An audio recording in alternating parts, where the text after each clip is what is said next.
Each party hopped aboard what they're calling their battle bus, even though it's not a battle, and those aren't buses. They're campaign coaches. But that doesn't sound so aggressive and swashbuckling, so battle bus it is. The Lib Dems have themselves a nice yellow one. Labour's got a red one, and the Tories have decided to decorate their blue one by mangling the image of something that they used to hate being messed with just a few short weeks ago. They're not even listening to themselves anymore. And according to the polls, neither are we. That and more coming up with me, Nick Abbot, after the new news at 10 on LBC.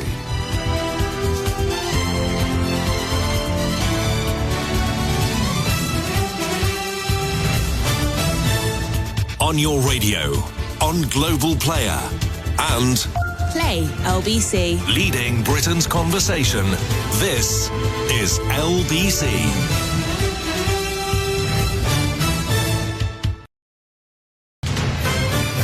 This is LBC from Global, leading Britain's conversation with Nick Abbot. Oh, hello.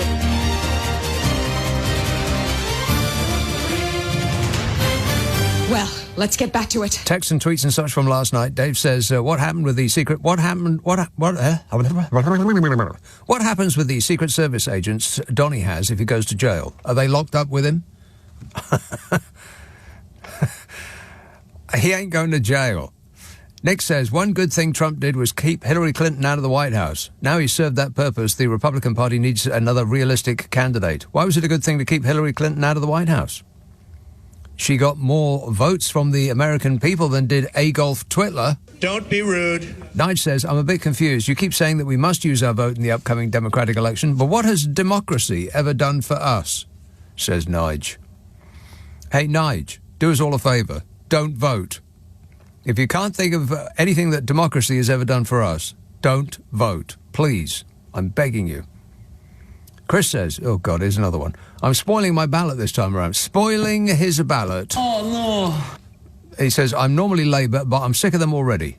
And they haven't even got into power yet. They attack every Tory policy, but then refuse to abolish them. I can spelt wrong, up their attitude in one sentence. The Tories do these things because they hate you. We will do the same because we care. Give me a break, says Chris, who has not been paying very close attention. But he thinks that it's a cool pose to have. Oh, they're all the bleeding same, aren't they? David says, I helped at a food bank. One day, the adjacent building was being used as a polling station, so we saw various candidates arrive during the day. One wearing a big blue rosette approached myself and a colleague asking if we were busy in the food bank. I said, yes, very busy. He said, good. My colleague informed the said councillor that she had voted for him in the hope that he would support the food bank. That was quite convoluted, but what I'm getting the essence of it is morons. We're surrounded by morons. Some of whom are on buses right now. Which day of the campaign shall we start with?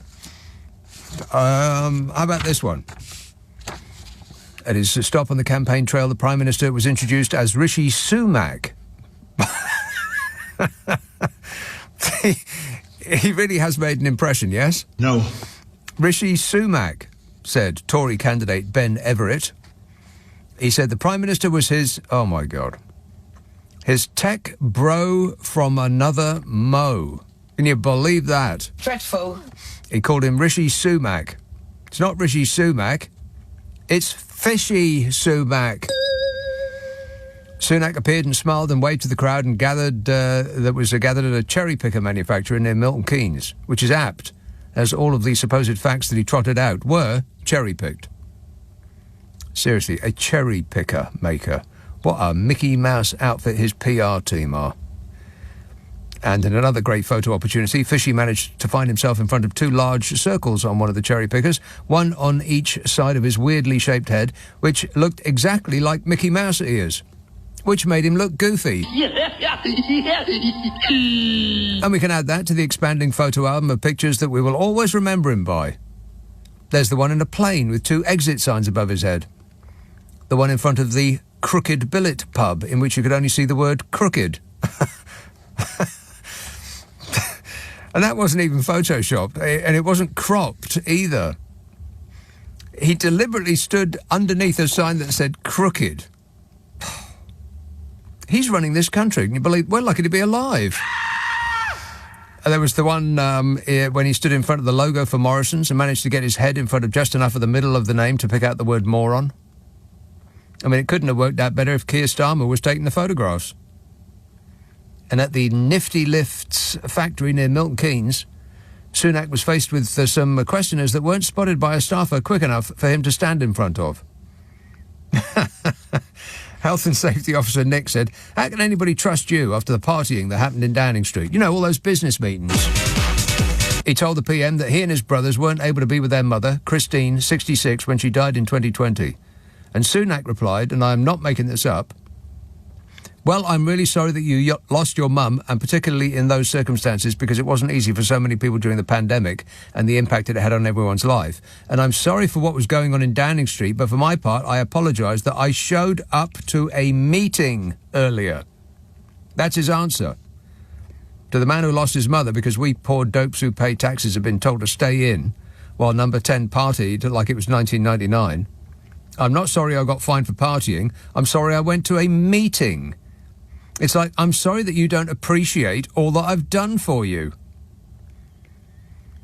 He said, "As you know, I was working on things to help you and your business and many other families like that. And in fact, it was probably in that same period of time that you got to know me as a Chancellor.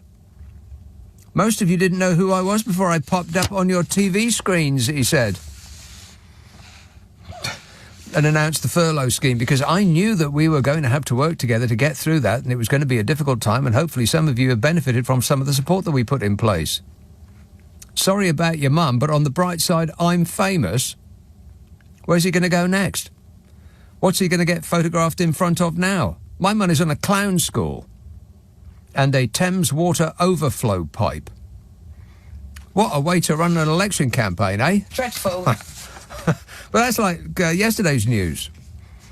There's a whole new section of news. New news, in fact. I'll get to that in a minute. And Skier has said something about immigration. I'll get to that in a minute as well. So much stuff to go through, including the texts and tweets and emails from last night.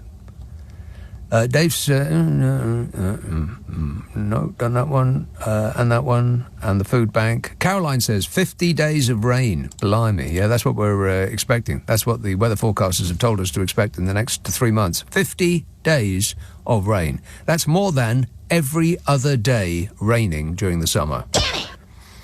I don't think I can stand it anymore. Bell says, "I'm about to be made redundant, so I've been planning what I could take up as a hobby. I'm thinking of skydiving, motorcycling and fast catamaran sailing." Fast catamaran sailing. Exactly. That was hard man Steve Baker, who was listing the things that he probably won't be doing after he gets chucked out of a job. Yeah, I'm thinking of becoming Batman, me. Lucy says, "But all of these undecided voters like to guess how many more Prime Ministers the Tories would fit in under another 5-year term." Well, let's think about that. And one... More than that, probably. Two... A little bit more than that. 6 million. Yeah, probably about 6 million. Yeah. If you give them the chance. And like every other day, it'd be like, well, how about this one? You don't like this one? Well, how about this one over here? Let's give Liz another chance. Absolutely. Simon says, "I don't want to make UK listeners mad, but here in the US, all Premier League games are available live on a streaming service for which I pay, wait for it, £7 a month." What? 7 a month? Well, that's because in the US, people don't really want to watch it, do they? They have, all those excellent sports like baseball and American football. Boring. Couldn't be more dull. It couldn't be more dull if it was on ice and played with pucks. I can't believe that people watch that too. Ice hockey.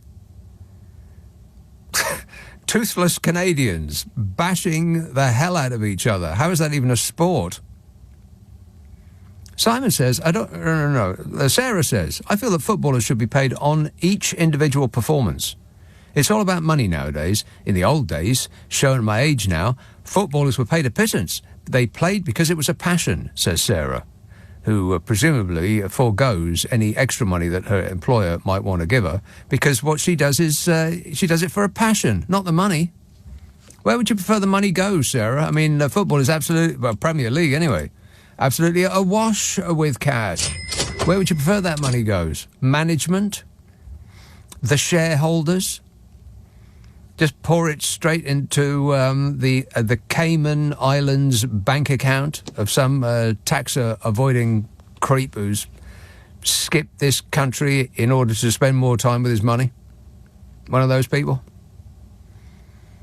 This text says, you still talk... And I'm only going to say it like this because I won't bother you with the spelling, but it's just abysmal. And you is spelt with the letter U. You still talking about Brexit? It's happened, pal. Get over it. You don't like it? Why don't you move somewhere else? No. Why don't you move somewhere else? Brexit's a catastrophic failure. I want what's best for this country. You, my anonymous friend, just want what you have been persuaded is best for you. I'm the patriot here. You go somewhere else. Ed says the pothole filling industry is booming, especially when we get paid for filling the same hole 10 times. Well, this is probably an answer to my question yesterday, which comes up on this show with numbing regularity. What has improved in the last 14 years of Conservative rule? Name one thing. And the only responses I ever get are jokes, comical responses, because nobody can think of a real thing that has improved under the last 14 years of Conservative government. It's absolutely incredible, really, that so many people are still persuaded to vote Conservative, and yet they can't think of a single thing that has been improved in this country after 14 years of trying.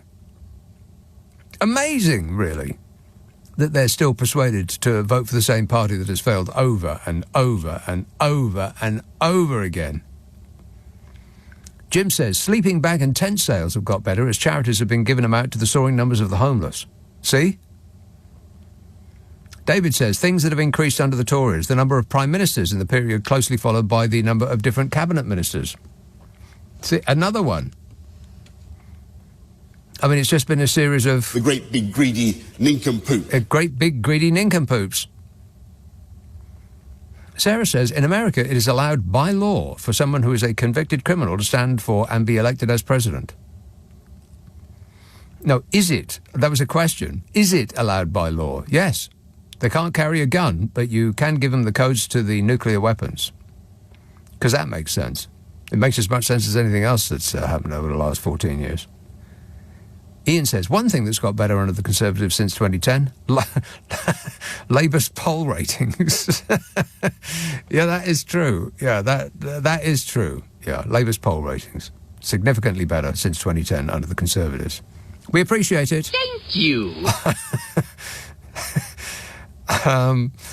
Now, if I just press on, by the first break, I can do all of last night's texts and tweets, which is almost unheard of on this programme. Stanley says, we are nearly a step from World War III under Biden's watch. Yeah, because Biden is going to precipitate World War III. That's right. Lloyd texts, the kebab shop at the end of my road has definitely got better in the last 14 years. Dennis says, I'm not a Trump fan, but he'd be less likely to throw nukes at his pal Putin, wouldn't he? Yeah, he's more likely to allow Putin to just do whatever he wants, whenever he wants to do it. And finally, from last night, Rachel says, I'm making plans to live on a remote Greek island. Clear blue water, drinkable and swimmable, slow life, tomatoes that taste like tomatoes, summer that feel like summers, sleepy afternoons and evenings in the piazza, sipping this and that, music, food and love stories in fiction, if nothing else. Had enough, I'm off, says Rachel. Rachel, I'll see you at the airport. Britain decides. Follow the general election and have your say only with LBC.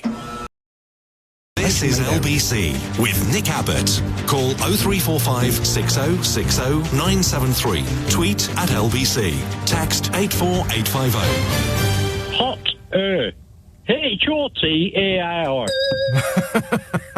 0345 6060 973. You can text 84850. Email nicka@lbc.co.uk. If you're on Twitter, it's at LBC. Birmingham, Peter. Birmingham. Peter. There Hi, you Nick. are. Yes, Peter.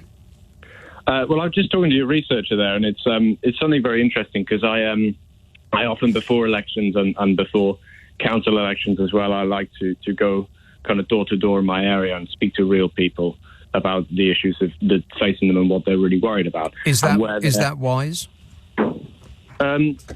Yeah. I like to. I mean, I'm very close to the people in my area, and I like to kind of understand more like where people. Are you running for office? No. You just like to talk to strangers in your area about what they think? Yes, because I think it gives you a different perspective than what you get on social media. Yeah, but and it seems a bit weird to knock on strangers' doors and just ask them what they think for no other reason than enlightening yourself. Well, I don't think it's particularly weird, Nick. I think I'm telling you, it's probably odd, and you're probably lucky to be alive right now. But go ahead. Well, I think you're probably odd, Nick. I think that's maybe the issue. Well, I don't knock on strangers' doors and ask them what they think. That's just bizarre to my mind. But not where you live. So go ahead, Peter. What did you find out? Well, I find you bizarre, Nick. Yeah, but you haven't knocked on my door yet. So what did you find out from the people on whose door you knocked, assuming that any of this is in any way true and not just something you made up in order to put forward some arcane point? I have to say, Nick, I find you... Yeah, okay. All right. Well, I have to say, Peter, I find you too. Doubly so. With cream on top. Another listener with material. Oh, no. Painful. Jay says, the song Things Can Only Get Better, was it sung by Wet, Wet, Wet or D. Ream? Yeah, okay. That's funnier if you see it written down. KT says, Sunak's pledging to give some pocket money to 30 towns if they vote for him, in what will be some sort of rejigging of levelling up money. Wasn't it from Sunak's own mouth that we heard him say to an audience in Tunbridge Wells that he's going to give them the money, even though they are quite well off compared to some other regions quite a while back, says KT. Yes. That is correct, KT, and I have detailed files. Don't you worry about that. But first, here's an important call in Cowbridge. Chris. Hi, Nick. I literally just was that last guy you just had on the phone. Oh, my God, you must be a nut magnet. Painful. Oh, my God, I've not laughed so hard like that for ages. Oh, my God. I'm a magnet. Oh, my God, the guy is completely... he really needs to cut down on his meds. Yeah. The reason why I called is that your intro, you're talking about that place of business at Sunak was, where the guy asked him about his dead mum. I wasn't going to call tonight, but I saw that video. Oh, my God. If you need a clear demonstration of how bad and spectacularly bad Sunak is at his job and being with people, that was the moment he needed to show compassion. Yeah. And all he did was use it as a vehicle to say, look how great I was as Chancellor, and look how fabulous a job, and you should be thanking me for your bit. Yeah. Dude, the guy just said his mother was dead. Yeah, sorry about your dead mother, but on the bright side, you saw me on television. I had to watch it a few times, and the guy's standing there with his faux attempt at being working class with his sleeves rolled up with his cashmere little half-sippy thing. And he's leaning on that podium with his puppy dog eyes, pretending to be in the slightest bit interested in what this guy's saying. I have no idea why he's doing this. I have no idea why he's doing this. He was trying to fit one of his stock phrases into that situation. It didn't quite work. But he couldn't think of anything to say other than what he had previously learnt prior to being unleashed on the good people of Nifty Lifts. Oh, it was painful. His inexperience, and it's really a demonstration of his clunky deployment of media training, and that any opportunity to get the messaging in, even if it's at the expense of someone talking about their dead mother. But can I stop you there, though? It's not media training, it's just being a real person. You don't need media training in order to respond to somebody telling you about their dead mother, for crying out loud. Well, you're right. And at that point, that's where he needs to be like a real person. This is what I do like about, and this is a big difference. This is the thing I wanted to point out, and it's a really important detail that Skier does. And what Skier does, even in PMQs, he makes it personal. What he does is when he makes a point, he refers back to people's, that he's constituents or people. He refers to people's names. and he shows a degree of compassion, maybe because of his experience being a prosecutor and he's had to deal with, you tough don't need to be a stories. lawyer. Just have a conversation with people. Just listen. That's all. Yeah, I mean, what Sunak, you could see the cogs were working, thinking, how can I turn this to my advantage to get the word plan in here? I honestly don't know why he's doing this. I cannot fathom it. He can't possibly need any more money, apart from this sort of illness, this sort of sickness that grips those with a vast amount of money and urges them to get ever more amounts of it. So it might be that he just can't stand that he personally is not a billionaire, that his wife's got more money than him. It might be that he's trying to suck up to his wife's father, who's got more money than both of them put together. It might be that he doesn't want to leave on as a loser. He wants to win and then quit on his own terms. It might be just that he thinks he was born to do this job. I cannot fathom it. Why is he doing a job and desperately trying to cling on to something that he's so obviously terrible at? Well, I mean, all I can think of is that Starmer must use the basic rule of Zensu, which is while an enemy is destroying themselves, don't interrupt them. He must pray every day, get Sunak out on the trail, put him in front of real people. Yeah. He'll literally load the gun and shoot himself. Over and over and over again, yeah. And Keir Starmer has taken not saying much to another level. He's a Zen master in not saying much. All right, thanks a lot, Chris. 0345 6060 973. Dave says, here is a desperate voice from America. I hate to be a party pooper about Trump being convicted, but it isn't over yet. How's this for a little known fact? As opposed to the same thing happening to a UK politician or leader, or indeed any person in a position of responsibility in the commercial sectors or government or governmental power, there is nothing in the US Constitution that bars a political candidate with a criminal conviction from being elected as a US president. Can you believe this? Says Dave. Well, there's a lot of things in the US Constitution that do not provide for Donald Trump, because nobody could have imagined then, when it was being written, that anybody like Donald Trump would exist, never mind about rise to the top of American society. So there's a lot of things that aren't written down because nobody thought that anybody would, try it on. He's grabbing America by the area. You can totally do it when you're famous. 0345 6060 973. I think that people are getting too fatalistic about that. They're just looking at this, the tangerine tornado and thinking, oh, well, he's definitely going to be the next president, and that's the end of the world, and we might as well adopt the brace position and put our head between our knees right now to save time later. And I don't think that it is a foregone conclusion. I genuinely believe that he is going to lose by a small amount, but and he's not, and he's going to take it really well. You'll be able to hear him scream through concrete. I think that women, particularly, when they get into the booth, when it comes down to it, they're going to think, this grabby creep has taken my freedom to make decisions about my body away from me. Who am I going to vote for? And I think that they will.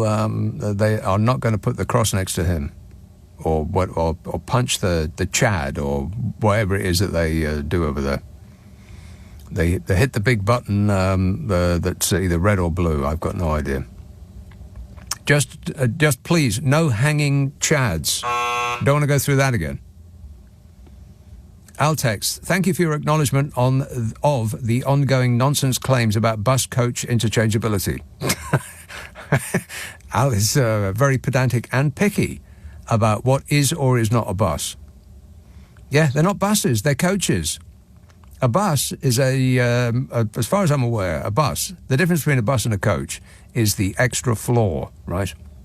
A bus is a double-decker thing, although you can have a single-deck bus. So what's the difference between a single-deck bus and a coach? Is it a coach is just bigger? A coach is used for long-distance travel rather than it stops every 300 yards? I have absolutely no idea. Maybe my researcher can look that up straight away, if not sooner. What's the difference between a bus and a coach? What's the difference between unlawful and illegal?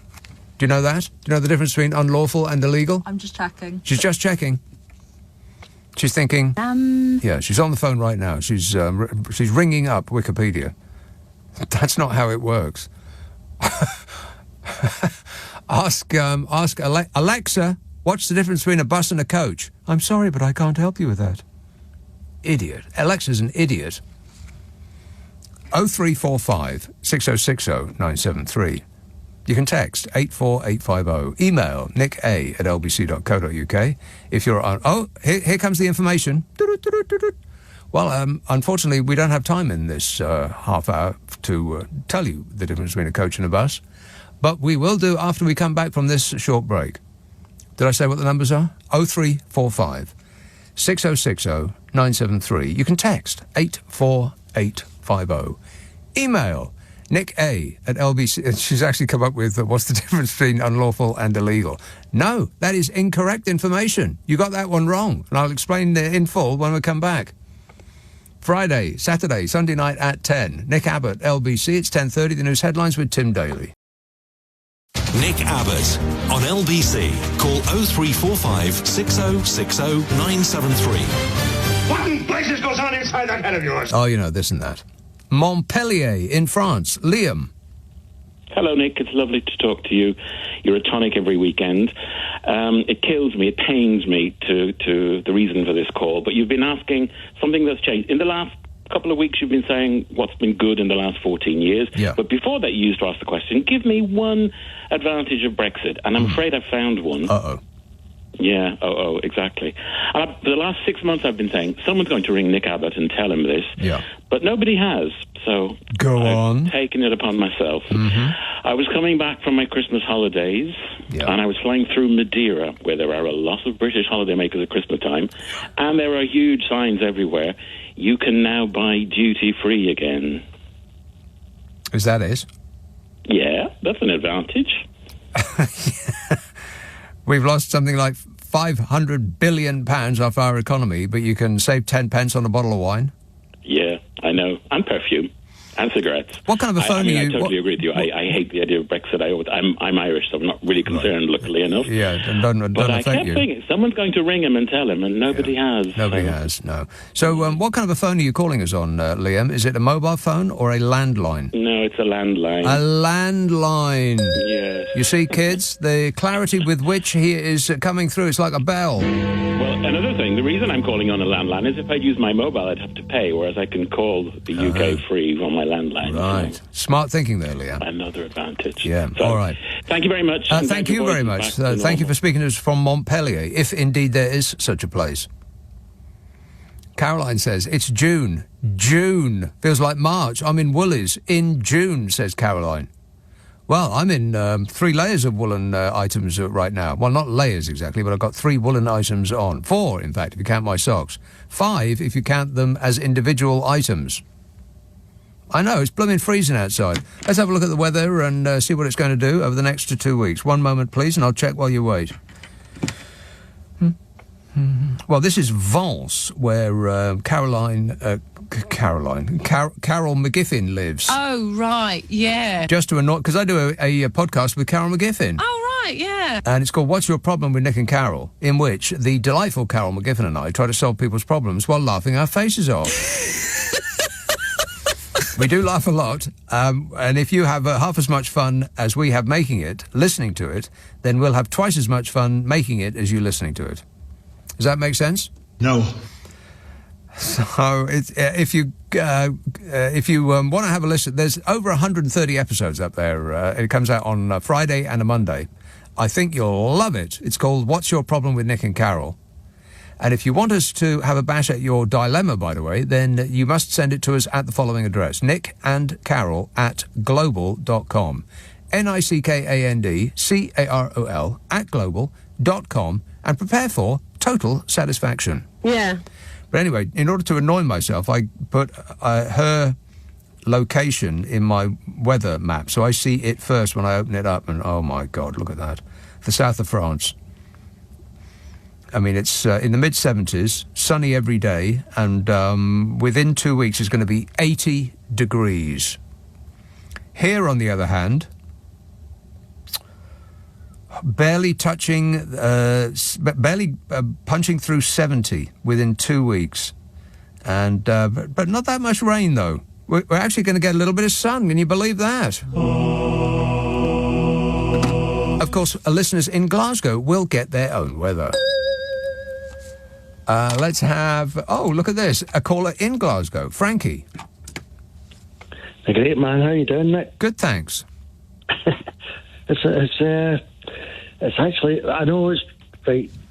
I know Friday's weather night, but it has been sunny all day, and we've got sun tomorrow, but I know on Monday we've got sun, and then it's raining for the rest of our lives, so don't start. Okay? It's going to be raining on Tuesday, and raining on Wednesday, and raining on Thursday, and raining on Friday, and raining next Saturday, and raining on Sunday, and raining on Monday, and raining on Tuesday, and raining on Wednesday, and raining on Thursday, and raining on Friday. That's up to the 14th. Every day, so you've got 2 days to dry out, Frankie.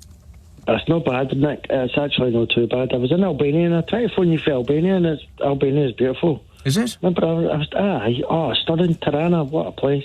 Sizzle Albania for us. Albania, I went to the nuclear bunker in Zanzibar Square. Yeah, that's exactly what it's called. Mm-hmm. You went to a nuclear... Hang on a minute. You went to a nuclear bunker, which you just described as beautiful. Is that accurate? Well, obviously at the time, and what it was the Russians had planted the nuclear weapons, the codes in there, because everybody thought the Eastern Europe, Albania was the smallest country, so they would think, with Russia, Poland, or Hungary, or blah, blah, blah. Yeah. Anyway, it was loaded up, but they had a hard time. But I didn't phone up for that. I've just phoned up and said, it's not been a good week for Donald, is it? No. But that Donald, I always say the Donald, come on. The Donald is a Donald. What do you reckon? He's a Donald. Oh, shut up! Oh, it's the Donald. The Donald, the Brexit. Yeah. The Boris, your man I'm talking about. But the Donald has had a bad week. What do you think Melania thinks? I think we both know what Melania thinks. She's not really that bothered. Melania? Right, I don't care. She just doesn't care. No. But what do you reckon the future looks for the Donald, Nick, in all honesty? I think that he's going to lose the next election. I think there's too many people who have been too fatalistic, and almost as though the votes have been counted already, but they have not. Joe Biden won the previous time. Hillary Clinton got millions more votes than Donald Trump did, but because of their screwed-up system, he won anyway. So it's a done deal. It's just not true, because he does appear to be losing his mind. I mean, okay, Joe Biden does appear as though... Would you be losing his mind? He's never had one. Joe Biden does appear as though he is made out of parchment, and his brain is somewhat... shriveled like a raisin, perhaps, inside. He's had better days, right enough. If only it wasn't him, it was somebody a little bit younger, let's say, like 186 years old, just a little bit younger. But I don't think that Donald Trump is a shoe-in for the White House. I think that his cult fans will vote for him regardless. What's important is that the other people who might not be excited by Joe Biden, they go out and vote too. Otherwise, as is the case in this country and every other on Earth, if you don't vote, then you get run by cranks. I agree with you 100%. I couldn't put that any better. But the sensible people outnumber the dinglings, I believe. Do they, though? Do they? They do. Well, in America, I don't want to insult Americans, but I know go on. Go ahead. They're all potted. Yeah. Right, they're all insane, right? Yeah, they are. But, and they will probably vote. A lot of people think because of the Donald has now got a jailbird, now he's got a bit of previous, they will go, oh, Donnie. He's the man for us because he's a convicted felon. Yeah, they love they love people with a criminal record. Exactly. Unless there's somebody other than Donald Trump, in which case they want the death penalty for anybody with a criminal record. Those people. And also he's not allowed to carry a weapon, which is a good thing. But the only weapon he carries is his hair. Do you know? What do you think about his hair? I don't think he should be allowed to...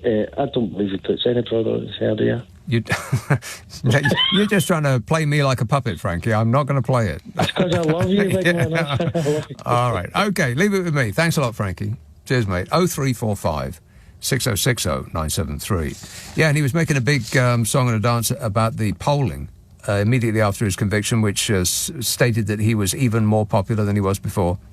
But the poll he was referring to was an online survey of 400 likely voters that measured his favourability ratings, not voting intention. Online. You know, where the bots are. Affirmative. Those things. And of those who said the 34 guilty cats had changed their view of Trump, 22% said they had a more favourable rating, compared with 16% said they viewed him more negatively. In contrast, there was a YouGov poll at the same time that said 27% of voters said the conviction made them less likely to vote for Trump, compared with 26% who said they were more likely to vote for him. And 39% said they just didn't know. They said, who's Donald Trump? I'm still watching Friends. Or something like that. You know, the dingalings. 0345 6060. No, they probably don't watch Friends, do they? Because that's woke. They'll watch, I've got no idea what they watch. Fox News. Fox News! There you go, Fox News. Where the truth resides. By the way, has the tsunami of misinformation hit you yet? Because it will. I think they're just gearing up and readying the bots to go. They are going to set them free, and they'll fly, my pretties. They'll fly straight into your social media feed, and you won't know initially that they are bots, that they are sent by a computer based on your likes and dislikes, because the internet knows more about you than you know about you. And they will use all of the information that they have on you, which is probably as thick as a telephone directory, and they will use it against you in order to get what they want. The misinformation campaign will start almost immediately, if it hasn't done already. And here is the information about coaches, by the way. Coaches have more features than buses, because they are typically used for travelling longer distances. Hey, I got it right. Correct. Travelling longer distances. Coaches place more of an emphasis on comfort and entertainment. Entertainment? I have never been entertained in a coach. I don't know, that sounded a bit weird. Should I rephrase that? Yes. I have never found entertainment on a coach. I have never found being on a coach entertaining. There you go, I'll go with that one. Worst form of travel ever. Did Fishy Sunak actually get on that coach, or just stand on the step for the photo and then got off it immediately? Just the smell of it must have made him retch. And the information about illegal and unlawful. I asked, what's the difference between unlawful and illegal? And the message coming in from next door, illegal means that it has been found that action contravenes a specific statute. Unlawful means there is no legal basis for undertaking that action, and it has required a court decision using precedent and legal argument to interpret it as not having a justifiable basis in common law. Is that correct? No. No. The difference between unlawful and illegal is that unlawful is against the law and illegal is a sick bird.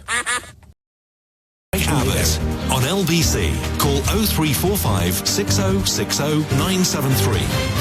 What's he got to be depressed about? Ellie texts, not that I'm depressed about Ellie, but she texts, Skier says they will come up with a new campaign song. Can you ask the audience to suggest titles tonight? No. And furthermore... No. For fear of what I might get. Ahmed says, I wonder what percentage of Tory MPs' children are currently signed up in our armed forces. I'm assuming it's very high, as they really do care about this country. Yeah, exactly. Did you see that kid who apprehended Fishy Sunak, and he approached him with his phone up, and Fishy said to him, "Oh, do you want a photograph?" No. He wanted to ask him why he hates young people. And the response was something in the order of, you'll love your voluntary assignment. If you have to do it, it's not voluntary. Get the dear leader a dictionary. I would have yelled after him, well, if it's so important, why don't you do it? But that would have probably gone on my permanent record. 0345 6060 973. Let's have Sandbach. Hello, John. Yeah? Yes, John. Oh, you mentioned about the possibility of rain about 50 days. Yeah, in 3 months. 50 days in 3 months. Can you believe it? Do you think we should also go out and buy some water purification tablets just in case? Because our sewage system won't be able to. Well, that is a very good point. Yeah, I mean, it can't cope in the winter with the kind of rain that we get, but it usually has a bit of a pause in its in the way in which it floods our streets and rivers and seas during the summertime. But if it falls on already wet ground, then we're all in big trouble. We're in big trouble. Yeah. Will it be a problem for the Labour government if they win? Everything is going to be a problem for the Labour government if they win. I mean, Exactly. look at the place. If it's not underwater, it's on fire right now. Yeah. Well, we could lock all of the crowd who robbed people of money over the COVID scandal. Yeah. Not provided so-called, safety equipment. PPE. Never existed. Yeah. Yeah, it never existed. And I saw the Rishi Sunak thing. He nearly knocked that kid over trying to get out the building, so he couldn't answer the question. That kid looked enormous compared to him, and he was probably a normal-sized person, that kid. But Rishi Sunak, it was like Land of the Giants there for a minute. Yeah, I thought he was going to tap him on the head. But, well, like Benny Hill style. Yeah. And the bloke from Glasgow, I felt, he was talking about the Donald. And I'm thinking, is that like Andy Stewart, Donald, wears your trousers? No. I mean, would that be a good record for him to play when he's going to get... No. No. I mean, I do have a soft spot for Donald wears my trousers, but I don't think... I think I could last the rest of my life without hearing it again. No, I know what you mean. Yeah. All right. Thanks a lot, John. 0345 6060 973. Austin, Texas. Matthew. Oh, hi, Nick. How's it going? Good, thanks. So, I've got your answer firstly. The difference between illegal and unlawful. So, unlawful is against the law, and illegal is a sick bird. Yeah, I said that already. Oh, you did? Oh, damn, I think I was on hold then. All right. Well, listen, I was going to just phone in because you said that women are going to be thinking about the fact that their freedom to decide was stripped from them by Trump. But I do think that we're sort of rewriting history a little bit because that actually happened under Biden, not under Trump. Yeah, but it was the Republican Party that did it, and it's Trump that said he is all for it, and he is claiming the credit for it. Well, I mean, what he did was appointing more conservative justices, correct, which is totally normal because if you have a Republican in control when a justice needs to be appointed, they're going to be conservative. They're going to be more liberal if it's a Democrat. Can I stop you there? Because the Republicans prevented Obama from appointing a justice when it was his turn to do it. They refused to let him. I would agree with you. It's not normal at all. Yeah, and I would agree with you that wasn't right. But the justices in there ended up making this decision. They decided that this was going to be a states issue. You know, this is a huge country the size of a continent, so you're going to have different states operating differently. Some things are going to be federal, some things are going to be state level. They decided that the states should make this decision, and then each state, say take Kansas, would have decided we're going to reduce the right to abortion. So I think just ascribing it all to Trump is really oversimplifying things. No, it's not not oversimplifying things, if the man himself takes credit for it, Matthew, then we're going to have to assume that he is in some way responsible. As you have already described, they stole that extra seat in the Supreme Court by not giving Obama his choice, and then they stuffed it with these. I mean, you'd have to say cranks. I mean, talk about weird. That guy who burst into tears and said he liked beer. He's a Supreme Justice for the rest of his life? Yeah, I know, I agree with you. The thing is, I mean, Trump will take credit for whatever he can. I think he would take credit for the birth of Jesus Christ if he could. But we've got to actually look at what is actually attributable to Trump and what isn't. Yeah. And I do think it is attributable to Trump because he is the person that put those justices in the Supreme Court that came up with that decision. It was him that did it. Right, but he's not going to put liberal justices in there, is he? No, of course not. But a liberal justice would have been in there if he and his Republican cronies had not blocked Obama's legal right to do that. And the thing with the Democrats is that they play nice. They bring a poetry book to a gunfight, and the Republicans refuse to work with them on anything at all ever. And here's Donald Trump on that issue. Right now, in a number of states, the laws allow a baby to be born from his or her mother's womb in the 9th month. It is wrong. It has to change. Yeah, it has to change, Matthew. Did you hear that? Were you listening to every single word that man just said? He was talking about 9 months, right? So here in Texas, for example, they've limited it to 6 weeks because that's when the heartbeat starts. Yeah, you weren't listening, Matthew. He said that I'll play it to you again. Listen closely. Right now, in a number of states, the laws allow a baby to be born from his or her mother's womb in the 9th month. It is wrong. It has to change. Did you get it the second time around? Yeah. Yeah, okay. That's who he is. Thanks a lot, Matthew. Another fan. Painful. But what a clear call, though. From, I'm guessing, 4,500 miles away, something like that. Came through clear as a bell. I bet the next call that I take from just down the road here, I won't be able to hear a blind word they say. Let's try, shall we, as a science experiment. Harrow. Jonathan. Oh, you know what? Hey, Jonathan, I'm going to take you after the news, all right? Okay. Forthcoming attractions. It's just not quite enough time, just before the news. So, I'll do that. Leave it with me. This anonymous text says, Sumak really did ambush his own party. Surely they would have had the battle bus preparations a little bit further advanced if it wasn't complete impulse action. Also, why does he even need a bus? He flies everywhere. He ain't taken a bus. He didn't even take the train. He took it there in order to get the requisite photo of him, slumming it with a hoi polloi. But he was back on his helicopter as soon as his little feet could carry him there. Adam says, why is Rishi all alone? It appears he's on his own with no Tory pals around him. At least Starmer has a team around him, says Adam. Yeah. I don't know what that is. But Rishi Sunak appears to be taking on this charge all on his own.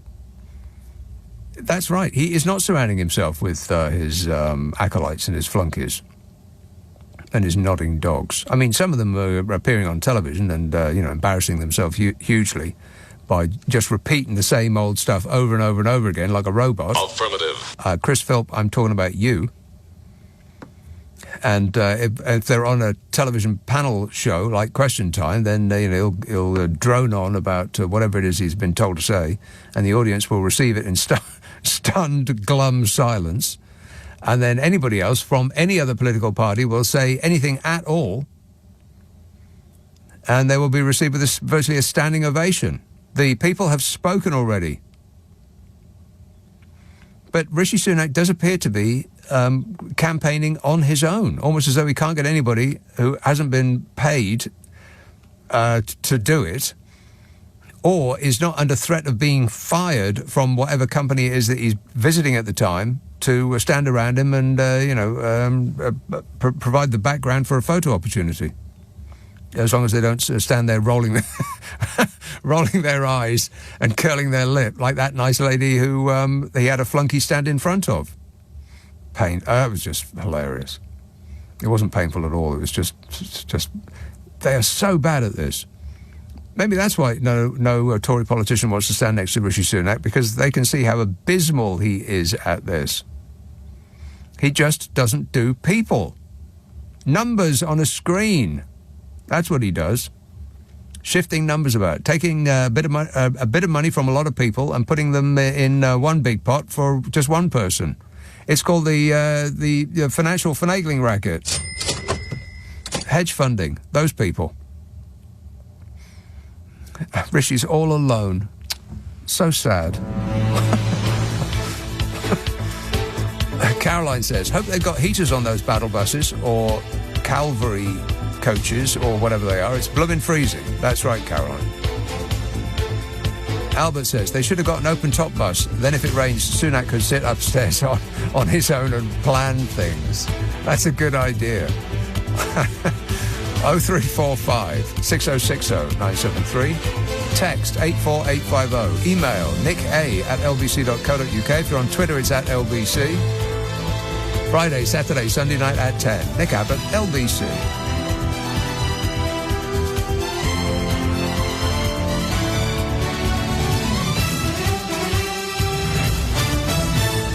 On your radio, on Global Player, and Play LBC. leading Britain's conversation. This is LBC. Leading Britain's conversation with Nick Abbott. This is absolute tosh. I am not one of your fans! 0345 6060 973. Let's fly to Harrow and talk to a person called Jonathan. Harrow. Yeah, good evening, Nick. Yes, Jonathan. How is your throat, by the way? Are you recovered? Yes, it's a little bit better. Thank you for asking. Because my digestion problem, I had so much fish this week. Fish? I spent about 58 minutes on the toilet and I got pins and needles. Now, is that all in one go, or is that added up during the course of a week? No, all in one go. All in one go. It was today, and I was actually listening to the LBC. I was listening to Ben Kentish, and you know who he was interviewing? Somebody called Gorky? No, today he was interviewing the Michael Heseltine. Yes. I thought Heseltine had died about 20 years ago, isn't it? Apparently not, no.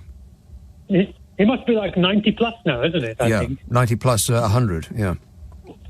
But I had a few things to say, if I can. You know, this Trump issue, I know you can't stand the man. Mm-hmm. But if you think about, with the exception of Obama and his wife, who are both angels. Really? Angels? I did not know that. Yeah.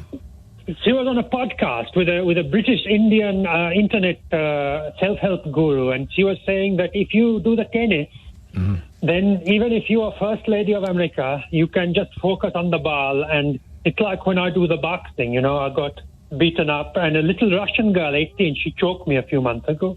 I don't think that's boxing. No, it was jiu-jitsu, MMA. Really? MMA. You're an MMAer. No, I went there, and then I told you the walkie-talkie Sri Lankan rude boy, he beat me up in front of everyone. And then the next week, the 18-year-old Russian girl, she choked me, and I couldn't, breathe properly for like a week. No, but the point is, you won't like me for saying this, but with the exception of Obama, Bush should be, can I say, he should be in a war crime tribunal, allegedly, isn't he? Absolutely. Yeah. And Clinton and the current one whose name I have issues saying, they both allegedly have lots of allegedlys against them. So why is it they only go after Trump? No, they're not only going after Trump. I have a full list of people in the Democratic Party who are also facing the full force of the law under Joe Biden's tenure. Any Democrat congressmen? Hunter Biden, the son of the president, is going on trial on Monday. Bob Menendez, a Democratic senator, is currently on trial for corruption. Biden's Department of Justice recently indicted Democrat Congressman Henry Cuellar for taking $600,000 in bribes. A Democratic Congresswoman Cori Bush is currently under investigation by Biden's Department of Justice for mishandling campaign funds. There's no witch hunt. It's called the law. But not the hashtag lock them up. So that does not speak particularly well about the Democrats either, because I know you love, Nick, I don't want to fall out with you, but I know you love three people. You love the Biden, you love the Jeremy Corbyn, and the Keir Starmer. Yeah, in that order, yeah. I love them, LUV. Mm-hmm. Are we allowed in walkie-talkie Britain to talk about the fact that Keir Starmer, why is he persecuting Princess Diana Abbott? Can we mention that? Can we talk about it in walkie-talkie Britain? Okie dokie. Okie dokie. Because you said that the left, they are intent on fighting amongst themselves. Yes. And he is just, I don't know what he's going at, because neither him nor Rishi Sunak are the men you would want to lead you into the battle. Because I know in this country you will probably get arrested for saying this, but the Putin, I know he's a bad man, but he's tough man. Is he, though? Of course he is. If you were wanting a fight, if you wanted someone to bodyguard you, would you want someone like Putin or the 50 Cent? Or would you want Rishi Sunak? I would take 50 Cent, I think, rather than Putin. Putin is a frail, shaky old man who pays people to lose against him in judo fights. I'm going with Fiddy. He's got 50 Cent. He's got lovely big shoulder, muscular thighs. Did you notice that? No, I'm just saying, I'm not gay. I'm just saying that you're not gay. You've just been gazing at his thighs. That's all. Mm-hmm. But Putin, come on, you have to say this now. But he's a tough man, tough guy. And Keir Starmer and Rishi Sunak, they have both overseen the destruction of this country. Because I don't want to be controversial. But now listen, come on. The problem is I came here from India in the early 90s, and now in Harrow I see more Indians than I see in India. Really? 1 billion? I had no idea. No, because the thing is, and this is a slightly controversial point, but I'll tread gently, because, you know, in the Sikh religion, you can carry, there's 5 things you can carry, and one of them is a small, it's called a kirpan, a dagger. Do you know that about Sikhism? I didn't. So yesterday, I'm not a creepy, but I was walking along the street looking at people, and there was a Sikh man and his wife, and you could tell he had recently come to the country. He looked very, very tough, like a warrior, and his kirpan, the sword, the little dagger, he was wearing it like on the outside of his clothes, you know, like I thought it was a striking image of the Britain, but that's allowed in the laws of this country, you know. I did not know that. So it's controversial. So if I could quickly end by saying Scottish people can also carry a dagger. They tuck it into their sock. Hello? It's called a skeen do. Is it? Because you went to the private school in Edinburgh. Yeah, that's right. I went to a I'm not wanting to do a culture war with you, but I'm just saying. Yeah, I went from comprehensive in Essex to a private school in Edinburgh for 3 years, yeah. You should write a book. You said everybody has got one book about their lives. Not everybody. There's lots of dull people in the country too, but your life is quite fun. Yeah, I've got a book about your life. Yeah, my life is it's up and down. It's like a roller coaster, like one of them up and down things at the fair. Yeah, a roller coaster. Yeah, we've been through that last week. Yeah. Can I make a couple of last points if I can? Yes, please. Because look, the thing is now, Keir Starmer, I know we can't talk about this, but he is sort of conducting in the newspapers. They're saying it is a purge of the party. He is sort of like a camp and less violent version of the Saddam Hussein. A camp and less violent version of Saddam Hussein. I've never heard him described more accurately. Because that's what Saddam did with the Ba'athists. You know, he sort of got rid of the opposition, just like what Keir is doing with his. And I know I know we have to say on the mainstream media that we all love him. And you didn't answer if George Bush should be put on trial also, like Trump. But absolutely, it's true that they don't do nothing to Bush or the Clinton for the allegation. But the thing is, Trump, he's got very good mental health because these sorts of pressures could make people go mad. But he's, whether you like him or not, just like, I know you do not like to admit it because you can't in Britain, but just like Putin has got very tough shoulders and biceps. Yeah. Trump has got very strong mind. And can I just end by one thing? Yes. Because you said when the women go to vote in America, they will think, should we vote for you said the creepy grabber. Yes. And I want to ask you, I know you don't like a listener with material, but which one? Which one? What? Which creepy grabber? Oh, which creepy grabber? Well, I'll send you a picture of their thighs in the post, Jonathan. Watch for it at your door. Thanks for that. It was Jonathan from Harrow talking about the very, very smart person that is hoping to get in the White House again. Trust me, I'm like a smart person. He's like a smart person. Believe him. Believe me. Believe me. Believe me. Believe me. Believe me. Believe me. Believe me. Okay. Your husband is a convicted felon, Melania. I don't care. She's actually not that bothered. 0345 6060 973. Caroline says, I thought political parody had got better until I realised it was real. It being, everything that's going on right now. Jim says, 50 days of rain. Noah only got 40. Should I be building an ark? I think it's a little late for that, Jim. Plus, have you seen the price of timber? Chris says, 50 days of rain, I bet that will mean even more raw sewage in the rivers and sea. Isn't privatisation a marvellous thing? And they want to increase our bills. Yes. They want to increase our bills. What? I've got detailed files about that too. It's just absolutely incredible what is happening with the water companies in this country. And nobody's paying the blindest bit of attention because everybody's concentrating on what people do or do not say on a bus or a coach, depending. It's just amazing what is happening with the water companies in this country. But fortunately, we have the water regulator who is acting in our best interests. I don't know whether they actually exist, other than that they have a name on a door. Is there anybody behind the door? Are they doing anything? Can we get them on the phone? We're drowning in it right now. But I don't have time to get into that at the moment, because there's just too much other stuff to be talking about. Kitty texts, I just want to say thank you for bringing to my attention that British people living abroad can register to vote. My sister living in Dublin is now registered. She's registered. She's registered for platinum status. Yes. Hey, this is your wake-up call, kids. 18th of June, that is the deadline to register to vote. The 19th of June is the deadline to get a postal vote. And that is just over 2 weeks away. Please don't say to yourself, oh, I'll do that later. Do it now. You can do it straight away, if not sooner. You could do it immediately while still listening to this super show. Because if you don't vote, then cranks will determine the future of this country. Isn't that right, Boris? I can't comment on that.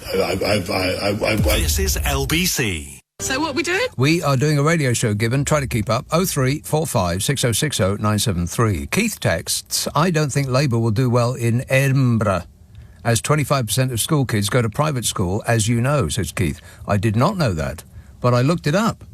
And, as surprising as it may seem, that is completely correct in every respect.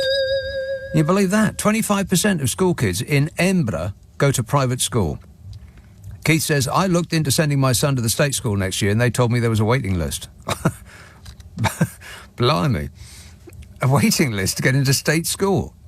And he says that he doesn't think that Labour will do well in Edinburgh. Well, Labour have done not bad in Edinburgh. I mean, they've run South East Edinburgh since 1987, have they not, the Labour Party? Other parts of Edinburgh have their own MPs. But, a chunk of Edinburgh is Labour, no doubt about that. We'll see when we get there, eh, Keith? 0345. But on the subject of private school, why should a luxury product, because that is what it is, be subsidised by people who can't afford to buy it? And I don't think I can get past that argument. Why should we poor dopes who pay taxes pay for the well-off to send their kids to private school, giving them a further leg up the ladder as though they needed that. Just because you want something doesn't mean to say you have the right to get a tax break on it, you rich people. And if the wealthy were forced to send their children to state schools, then they would demand, and the government of the day would make it happen, that those schools would improve. So it's a win-win all round. Kitty says, I just want to say, no, I've read that already, about registering to vote. Do it now. Do it now. Register to vote right now, and you can thank me later. No, wait. You can thank me now. Thank you. Giles says, one improvement under the current government is expertise in the dry cleaning of damp suits. Yeah. He's only got one suit. It appears that man has only got one suit. He either that or he's got multiple versions of the exact same suit, which does rather indicate a lack of imagination, doesn't it? Lack of flair, a lack of any sort of personality, really. I mean, can you think of any time that he has not worn the exact same thing? That skinny little suit with his tiny little lapels and that thin little tie like he's just emerged out of the 1950s. And it must cost a lot, I would assume. He's a billionaire, but it doesn't look like it. It doesn't look like it was made to measure, unless it was made to measure somebody else. 0345 6060 973. Let's see now. Who's been waiting the longest? Be totally fair about this. It looks like, just by a shade, Uxbridge. Hello, Ben. Hi, Nick. Good afternoon. Basically, I wanted to ask you a question. The Minister for National Transport, is he Nick Harper? I don't know. They change around so often. It's I've lost the ability to keep up. Why? Why do you ask? Okay, because when I was driving into London, and the amount of potholes I was bracing from is ridiculous. Yes. There's a road called the King. I think it's called the King's Avenue in just by Streatham there. I'm not kidding. It is, by a long chalk, the worst stretch of road for potholes and disrupted surface that I've ever seen in my life anywhere. I've seen farm tracks that are smoother than that. It's incredible. It's a bus route as well. It's got speed humps, but it's completely unnecessary because the potholes are so big you could lose your car in them if you're not paying attention and driving at 5 miles an hour. Exactly. So could we send a message to Mark Harper? You know, ask him what are his plans if he gets back into office. Yeah. Is he going to fix the potholes? Right. I'll ask him it. I won't ask him it. But leave it with me, Ben. Thanks a lot, mate. 0345 6060 973. Dave says, all I keep hearing is how Titchy saved us all with the furlough scheme. Is that the same furlough scheme that every country in the civilised world had and in many cases did better? Yes, Dave. It's exactly that. He had no choice. He had to do it. He wasn't doing us a favour. And it was the perfect cover to disappear vast amounts, huge piles, mountains worth of cash from the general public into the pockets of friends and donors. I'm not saying that he personally did it, but it was perfect cover for doing that if he had a mind to do it. Beaner texts, one's against the law, the other's a sick bird. Yeah, we've done that one already. Everyone's on delay. Lavinia Grace, Bermondsey, hello.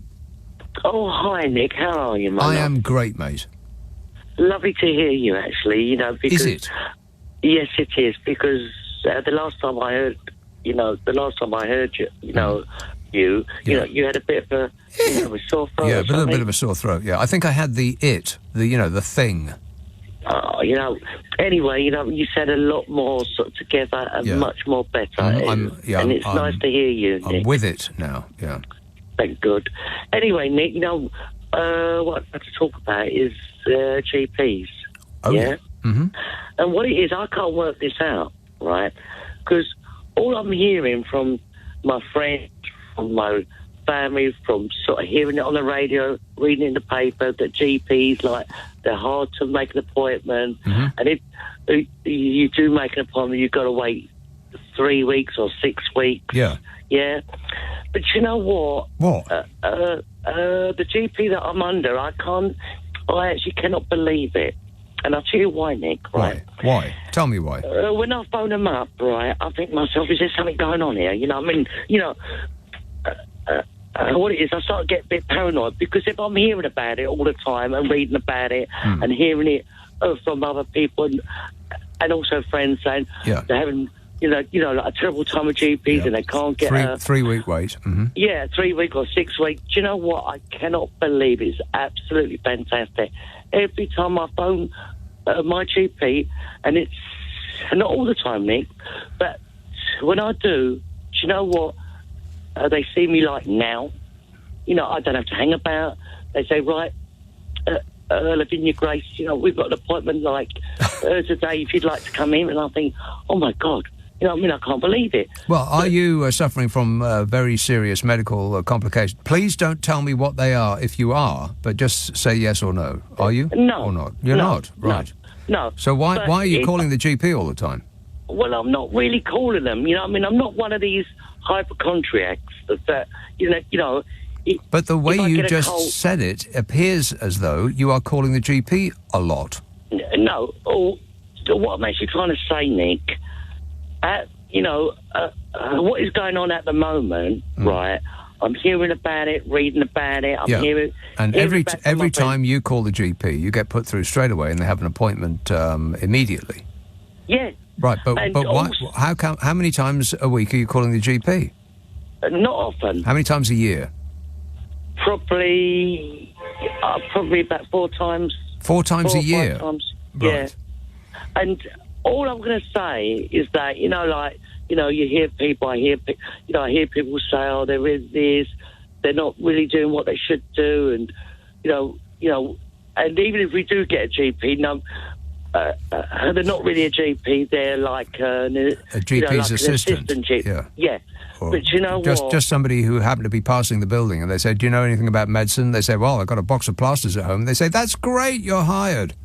Exactly. But what I want to say, this GP that I'm under, it's absolutely a gem. And you know what? When I just walk in the surgery, you know what I mean? When I just walk in the joint, yeah. Something like that. But every time I go there, not often, but when I do go there... Then the service is they go out the of this, extra mile. Out of this world. Extra mile, Nick, right? Mm-hmm. And also, the receptionist, the GP... can I ask you something, Nick, please?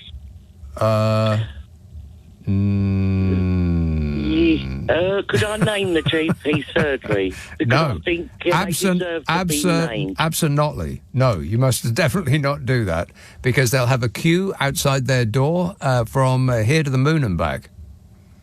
But I wish you all the best there, Lavinia, and I hope you don't have to call them too often, both for their and your benefit. Amjad texts, a coach allows passengers to carry their luggage and a bus had vomit and chewing gum on the seats. What? The difference between a coach and a bus, presumably. A coach allows passengers to carry their luggage and a bus had vomit and chewing gum on the seats. A bus? Which one? Was it the number 24? Because, obviously the number 24. T says, Liz Truss insisted that Tony Blair is the worst Prime Minister, not her. Yes, she was very, very clear about that. I'm genuinely unclear. Claire. She's running to be an MP again. You believe that? She still hasn't got the message. Some people you just can't reach.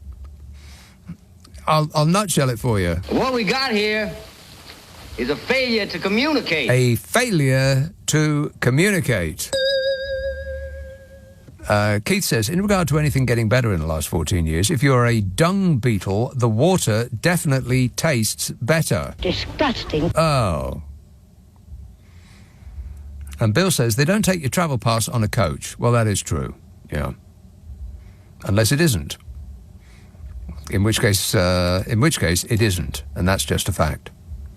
Sue says coaches have comfortable seats with high backs and space for luggage under their vehicle. Some have toilets in, and you can go to sleep for the whole journey. You can use your freedom pass, says Sue. Yeah, well, all of that may be true, but also buses have toilets in. They're called the bus. James says, never mind the politics, at least this country has talent. Yes, Britain's got talent, something to laugh at. At least Simon has a plan. Is that show still on? Britain didn't have enough talent to fill the first series, never mind about whatever number of series it is that they're on now. I mean, it's like the Conservative Party just continuing to scrape the barrel. Ain't that right, Bodge? Yeah. Wait a minute. Yeah. Have you written another column in the newspaper about ducks?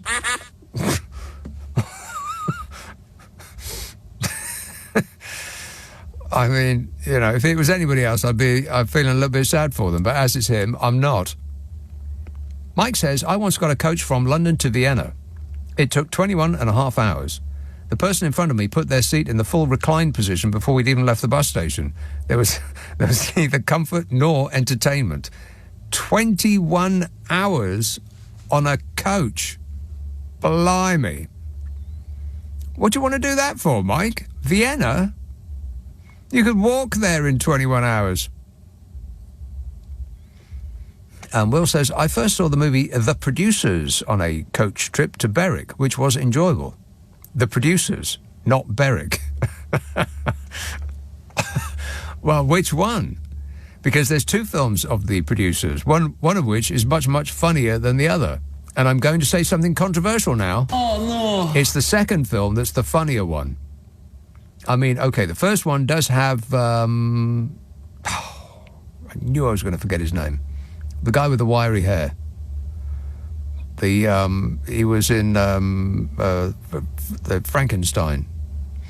Mel Blanc. I'm forgetting everybody's name now. Not Mel Gibson. Not Mel Blanc. Mel. Who's the guy who did The Producers? Mel somebody. Brooks. Is the right answer. Would you like to play for the car? There is no car. Mel Brooks, yeah, the second Producers film is better. I mean, everybody in it is better than the first one, apart from the guy with the wiry hair and the mad staring eyes, whatever his name is. God, I can't remember anything anymore. Never mind. Fortunately, there's not much worth remembering these days. 0345 6060 973, text 84850, email nick@lbc.co.uk. Gene Wilder, there you are, you see, not so stupid after all. It's just past 11:30 on LBC. The news headlines with Tim Daly. Leading Britain's conversation, Nick Abbot. Alexa, send a comment to LBC. Shut up. I can't. 0345 6060 973, Taunton, John. Oh, hi, Nick. How are you? Good, thanks.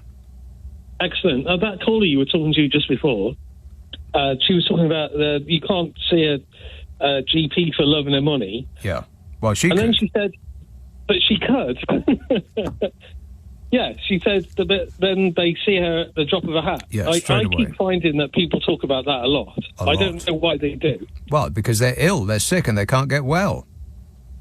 I know, but I'm not somebody who goes to the doctors very often, but whenever I go to or ring the doctors, I get seen the following day. But they know I suffer with hypochondriacophobia. I do not know that. That's fear of the doctor telling you there's nothing wrong with you. Right. But anyway... I've got fear of listeners with material. Have you been a long-time sufferer with this? Yes, I have, and I've tried absolutely everything to get rid of it, but nothing works. You've got a dump button. Well, I do, yeah, but it only disappears the last 8 seconds, not the last 3 minutes that we've been talking. Go ahead. They keep talking about Trump with his finger on the button. Yeah. And when I think about him and Biden, do you remember Frankie Goes to Hollywood? I do. Do you remember when they had that song Two Tribes? Two tribes go to war, la la la, la la la. I'll bring us into war. Something like that. Exactly, something like that. And they had a video for it, and it was in the mid-'80s. Yeah. And they had a video, and it was like it staged a sort of wrestling match. Yes. Between... Khrushchev and Reagan. Ronald Reagan, yeah, something like that. That's right, yeah. Was it Brezhnev and Reagan? Brezhnev, maybe, yeah. Brezhnev and Reagan and all that. And who would win at the moment between Trump and Biden? I'm not sure. I think they both have a heart attack and fall to the floor dead. Best they don't even try. I mean, there might have to be quite a lot of Vaseline involved. Oh, come on, John.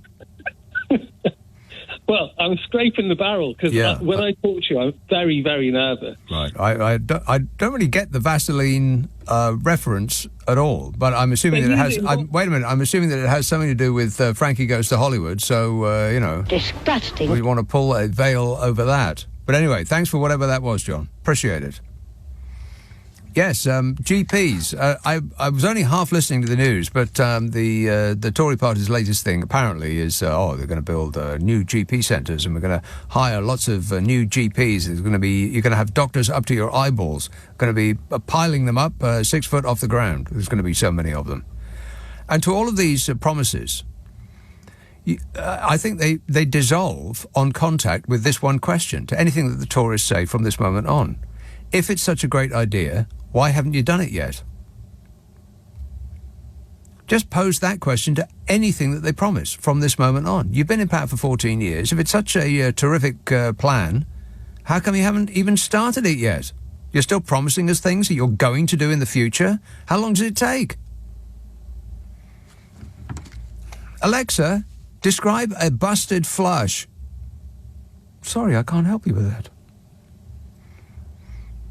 This text says, part of the problem with the Trump coverage is that people of moderate views and opinions just don't make good television and don't post about politics on social media, so they get ignored. There are a lot of them out there, though. Yeah, that's right. Well, that's one of the main reasons that Trump was elected president in the first place, despite getting millions of votes fewer than Hillary Clinton, is because the media, be they right-wing or left-wing, just could not stop putting him on television because whether you liked him or not, he was box office. You just never knew what crazy thing he was going to come out with next. People were staring at him like they would stare at a car crash. You might not want to, but you can't take your eyes off it. And so they just kept putting him on and over and over and over again. All that lefty, totally woke media, the mainstream news, all of that.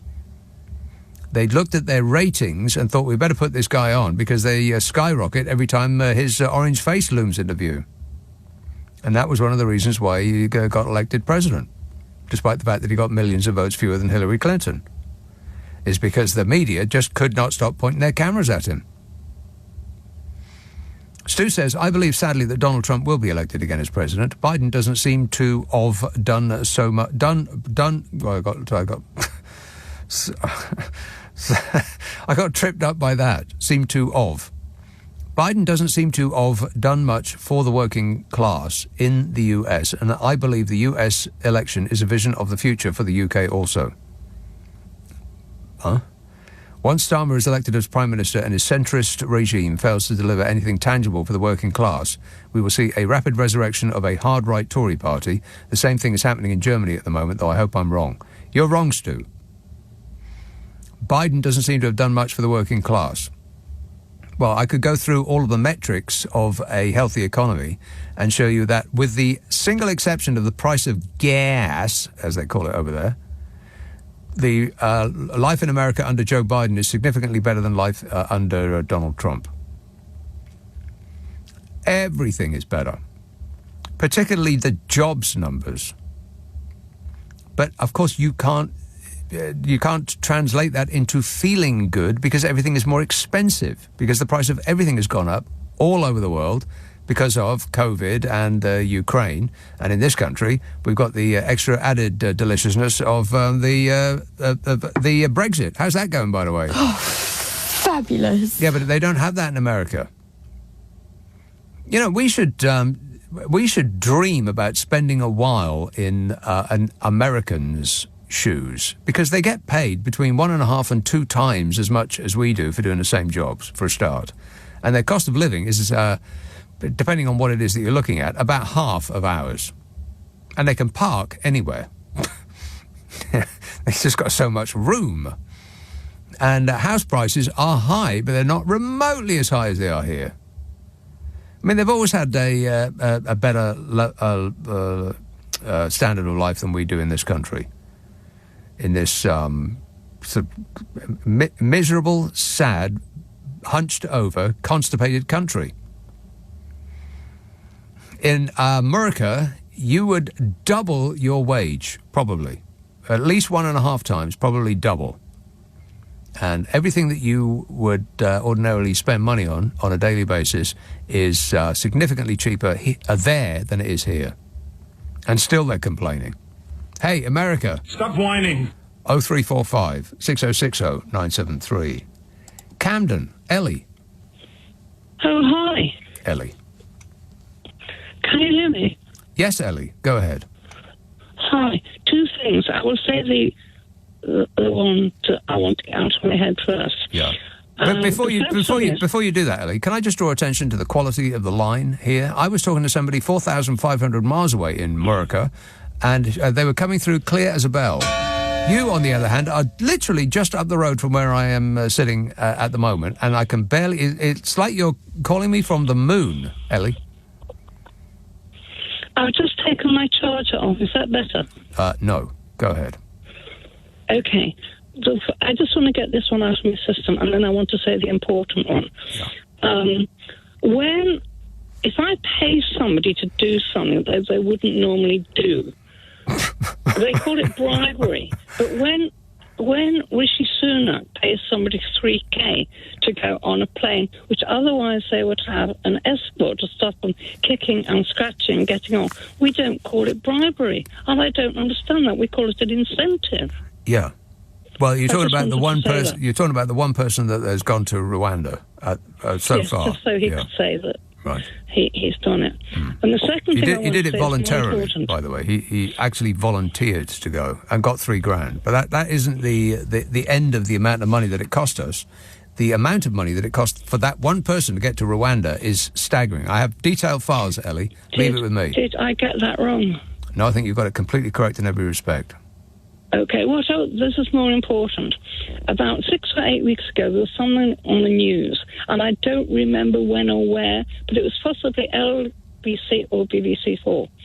And what it said was some country had come up with a chemical, which if you add it to human sewage, as in feces, that disgusting stuff that we are hemorrhaging, then it melts or it dissolves completely. All the plastic bottles. And if we got somebody like Branson to come down to earth, we could actually create silos and use, as my son puts it, we could use our garbage to get rid of our garbage. And we would become world leaders in getting it together. I have no idea what you're talking about right now, but it sounds like an excellent idea, and you must get it. Richard Branson should come back down to earth. Yeah, stop playing in space. We've got problems down here. Yes, but you're not getting what I'm saying. Yeah, you said that something about plastic bottles. Our sewage can melt plastic bottles. Yes? Yes. Yeah. Okay, that sounds like a super idea, and we should do it straight away. But I hadn't heard that information. It sounds like one of those things that occupies the front pages on a slow news day. They'll say, cancer cured. And then you read down, and cancer isn't cured at all. They just did a small study of 3 people, and if they got them to... and one of them stood on one leg for 1 hour a day, and their cancer did not progress as much as the other people. It's an absolute coincidence. It has nothing to do with a medical breakthrough, but journalists don't write a story as boring as the truth. They ramp it up and they tell you that, cancer has been cured or whatever it might be that's ailing you. And they do it in order to get you to buy the newspaper. And that sounds like one of those things, Ellie. If you can melt plastic bottles by... if you could, in this country, melt plastic bottles by the water that we've got here, then no plastic bottle would be holding any water anymore. Because, the water that comes out of your tap, dreadful. I mean, in some areas, they're still boiling it, as far as I'm aware. If they're not, then they're taking a great risk. gambling. Thanks a lot, Ellie. Thanks for the good news. 0345 6060 973. Stu says, no, read that one. Didn't make sense the first time, and I'm definitely not going to read it again. Adrian says it's June, but it's like autumn or even winter out there. Well, you know whose fault that is? I blame Meghan Markle. Yes, that's right. Thanks a lot, Meghan Markle. You see what you've done? Nobody knows who the hell he is. This anonymous text says, Doctor Who has got worse since 2010 as well. Yeah, it's not just doctors. Doctor Who has got worse as well. Stop watching children's programmes. If you stop watching them, they'll stop making them. I promise that's true. Jerry says, listening to you from Dubai. Every day it's 100 degrees Fahrenheit and brilliant sunshine.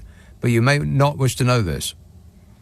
I'd rather it be 68 degrees and cloudy, 100 degrees and brilliant sunshine. You couldn't leave the building. Why would anybody want to go to Dubai? It genuinely mystifies me. Why would you fly over Italy to go to Dubai on holiday? Are you out of your minds? 0345 6060 973. Let's see now. Cornwall. Malcolm. Oh, hello, Nick. Malcolm. Hello, Nick. Nick, do you believe in omens and signs? What? Do you believe in omens and signs? Oh, I thought you said almond. I thought you said almonds, as in the nut. No. Do I believe Sorry, in almonds? Yes, I had some with my breakfast porridge. Yes. No, omens. Omens. Right. Yeah. Do I believe in omens? No, I don't. On a light note, I'll start on a light note and then I'll go on to an even lighter note. I don't know, but the word omen rather suggests that it's not a light topic, but go on. All right, signs. Go with signs. Yeah. People are on about the campaigns and how they started and who's up, who's down, who are the movers, who are the shakers. Right. And you've got Rishi Sunak, who wants to point out Mickey Mouse courses at universities are worthless. And he poses this week as Mickey Mouse. Yeah, he did, yeah. So the artwork for the propaganda, which is the campaign which will be scrapping Mickey Mouse courses, is in the bag. Yeah. And then you've got the exit signs. Yes. So all of these MPs are literally exiting, and you've got Rishi Sunak with an exit sign over his head. Yeah. Now, the big thing for me this week is, and I've just read another one, last night, Labour are up to 27 points ahead in the polls. This evening, it was obviously a fairly low poll, but it says Labour are up again, but they're up to 20%, which is a bit low, I think. But there you go. But it's up for that poll, yeah? So it's no matter what Labour and Sunak are doing, and you've talked about the Ming Vars across the dance floor. Well, I haven't, but many people have called this with that description. Yeah, with that analogy, yeah. Well, it's for me, I think he can drop that Ming Van as many times as he wants, and it's literally not going to make any difference. Yeah. He's got plenty of Ming Vases, it seems, Nick. But I think, again, there, on the Abbot story, when you analyse what Starmer has done, or people can say what he might be doing and should be doing behind the scenes. But if you look at what he's done front of stage, so to speak, he's made 3 statements. The first one was, there's no outcome yet. Yeah. It's all in the hands of investigators. Second one was Diane Abbott has had the whip returned. Right. And the third one was Diane Abbott is free to stand in the election. Now, I don't see any problem with any of those, and they are the only statements he's made on Diane Abbott. I have a problem with the first one, because the investigation, while he was saying the investigation is still ongoing, the investigation had concluded some while previous to that. Oh, yes. Well, that's like if, say you get arrested for an offence. I didn't do it. It weren't me.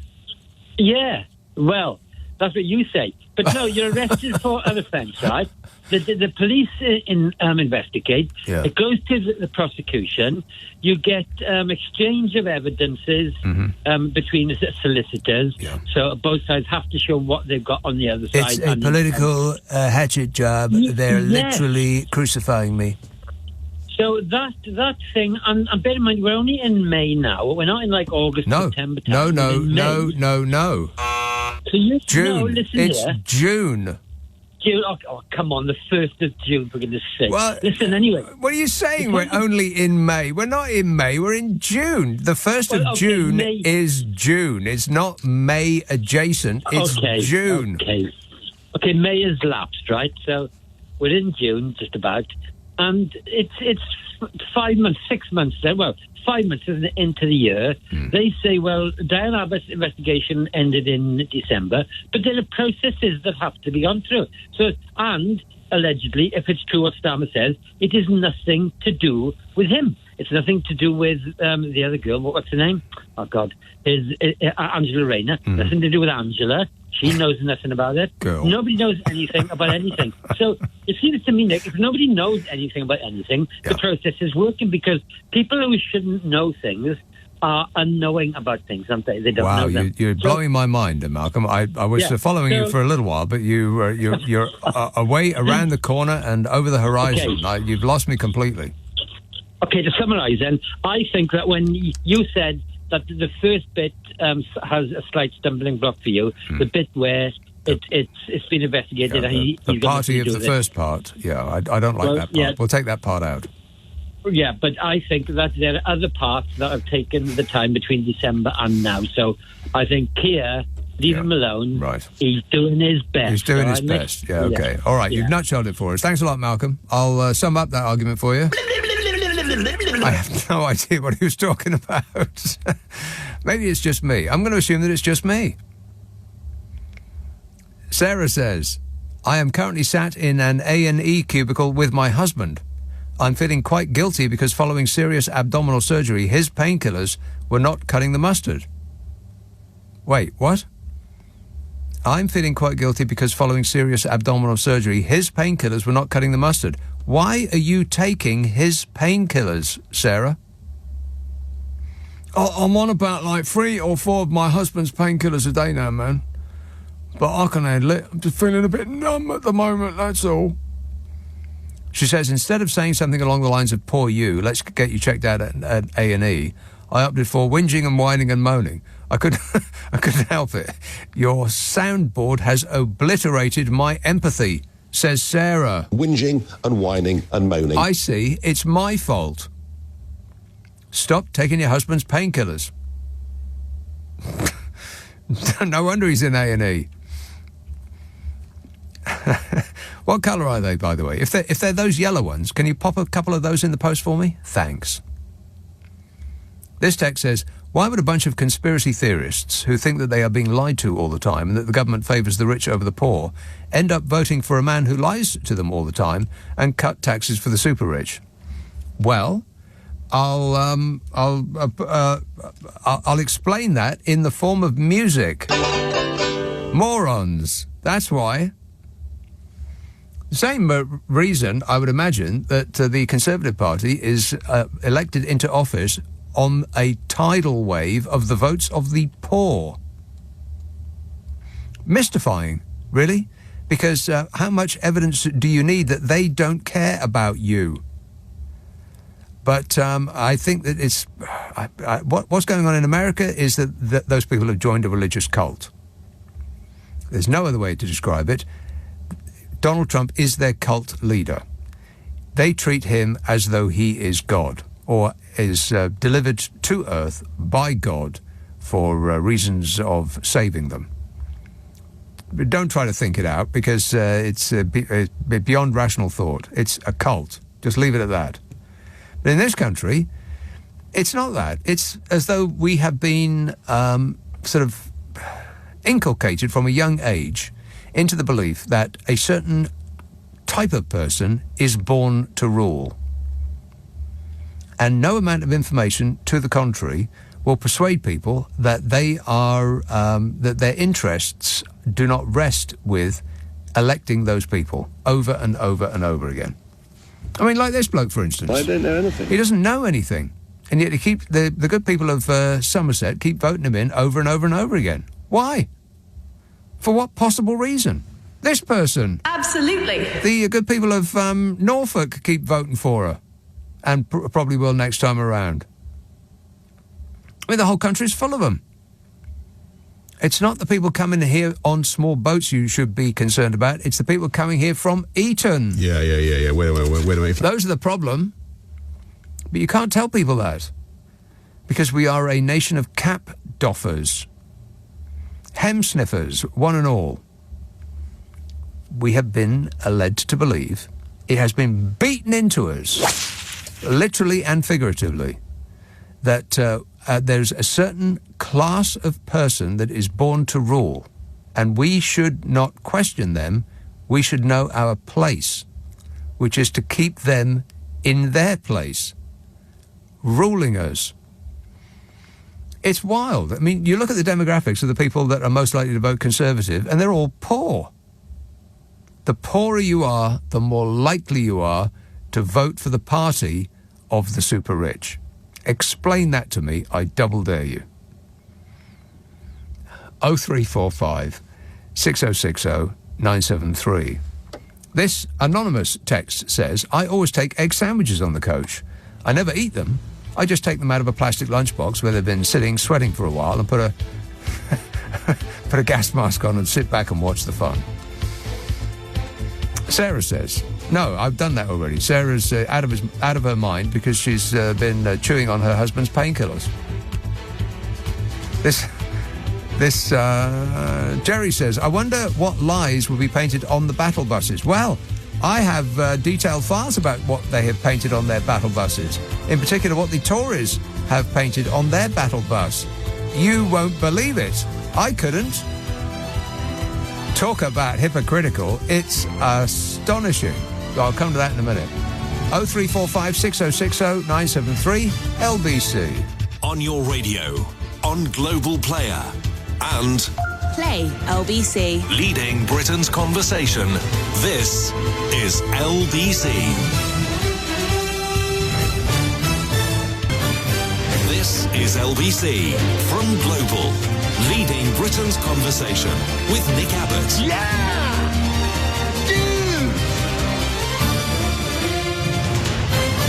Do you mind if I say a few words? Thank you. Karen says, you know that Gilbert O'Sullivan song, Alone Again, Naturally? He's talking about Titchy suit size. Poor Titchy. Hugh says, all that sewage will be well watered down. My tap water tastes like it's been through the manure-drenched roots of tomato plants. Should I drink it or eat it? Well, Hugh, if you can slice your tap water into chunks, then I'd stick to beer if I were you. That's probably good advice. Booze. Karen says, time to level up the roads. Correct Amundo. Plymouth, hello, Julie.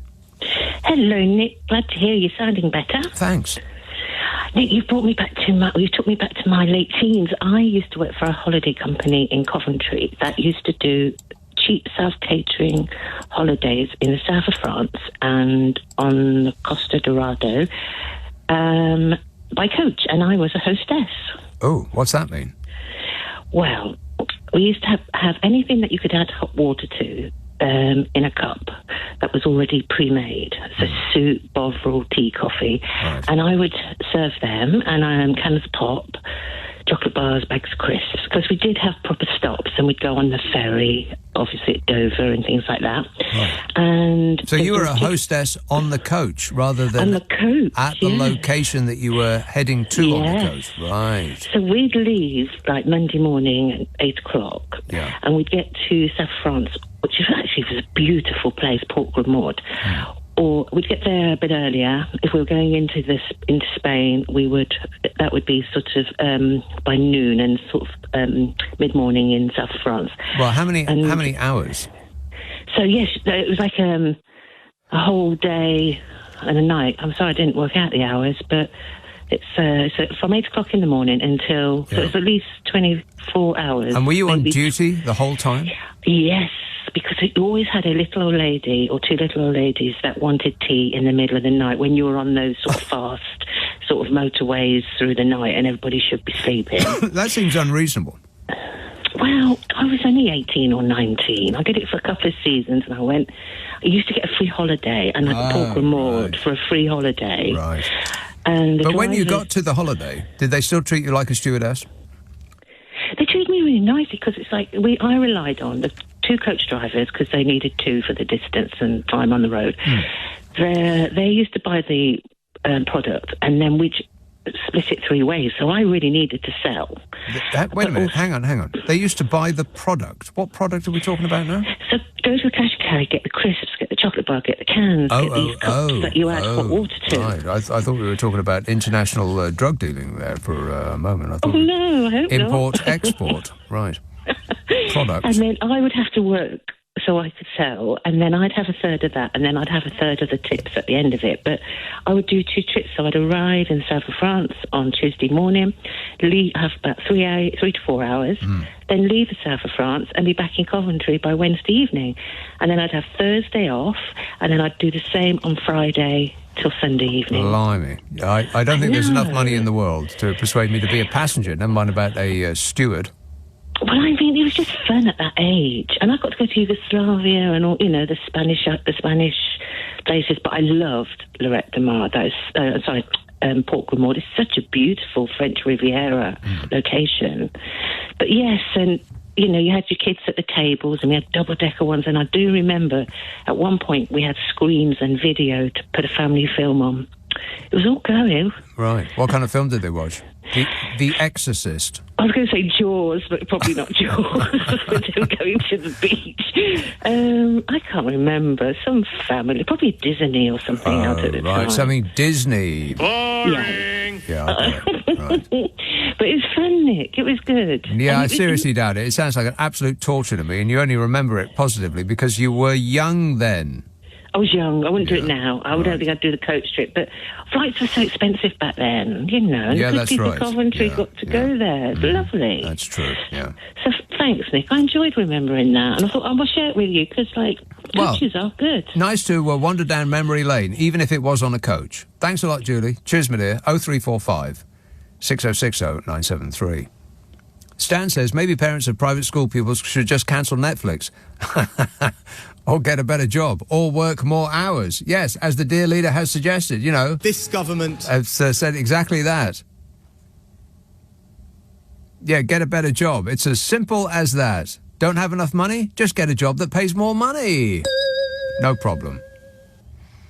Says a man who's never had to do a real job in his entire life, and his life experience thus far has just been wafting through it on a perfumed cloud made of money. Get a better job. Who are these people? Pete says, you can't blame the weather for being British. You had the chance of European weather, but instead chose your own Brexit weather. Enjoy, says Pete. It weren't me. I ain't done nothing. And Dean says, crime rates in New York City are expected to drop precipitously following the guilty verdict of Donald Trump. No one wants to risk ending up sharing a cell with the Orange. The Orange. Don't be rude. 0345 6060 973. Lewisham. Hello, John. John.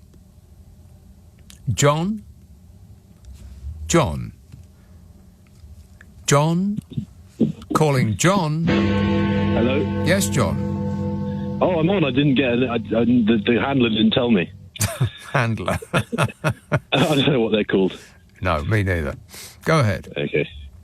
Yeah, so I just wanted to say in advance I'm taking some big risks making this call because I'm walking around southeast London on a burner phone. Uh-oh. And I'm becoming either a target for the police or a gang. I don't know which. Yes. But well, I've done away with my smartphone. So get off social media, so that's why I'm on it. Really? You had to get rid of your smartphone in order to wean yourself off social media? Yeah, I had it in my pocket, but I would get sort of urges that would come over me. Yeah. And so how's that working out for you? Yeah, it's working out pretty well, obviously, based on where I am now. Walking around, as I said, with a burner phone in my hand. Yeah, so it doesn't sound like it's working out very well at all. It sounds like you're taking risks in order to replace the thrill that you used to get from using social media. Yeah, exactly. But I just had a contribution to make because we've heard a lot in the last couple of weeks about this policy that the Conservatives have put out of wanting national service for young people. Yeah. And that's probably like the wildest one that we've heard, really, apart from maybe Reform UK talking about barbershops yesterday. But what I was going to say was I just think it'd be a really good idea for some like sort of wild card, interesting, eye-catching policies to be put out by the major parties. Like, for example, I wonder how many people drive in the UK versus how many people have suffered an RTC. If you do the maths, it's probably wait a minute. What? RTC? An RTC, like a road traffic collision. Oh, yeah. I've never heard that acronym before. Are you a police? Okay. Are you a police person? No, I'm a lawyer. So I guess maybe in our circles we talk about things like that. Right.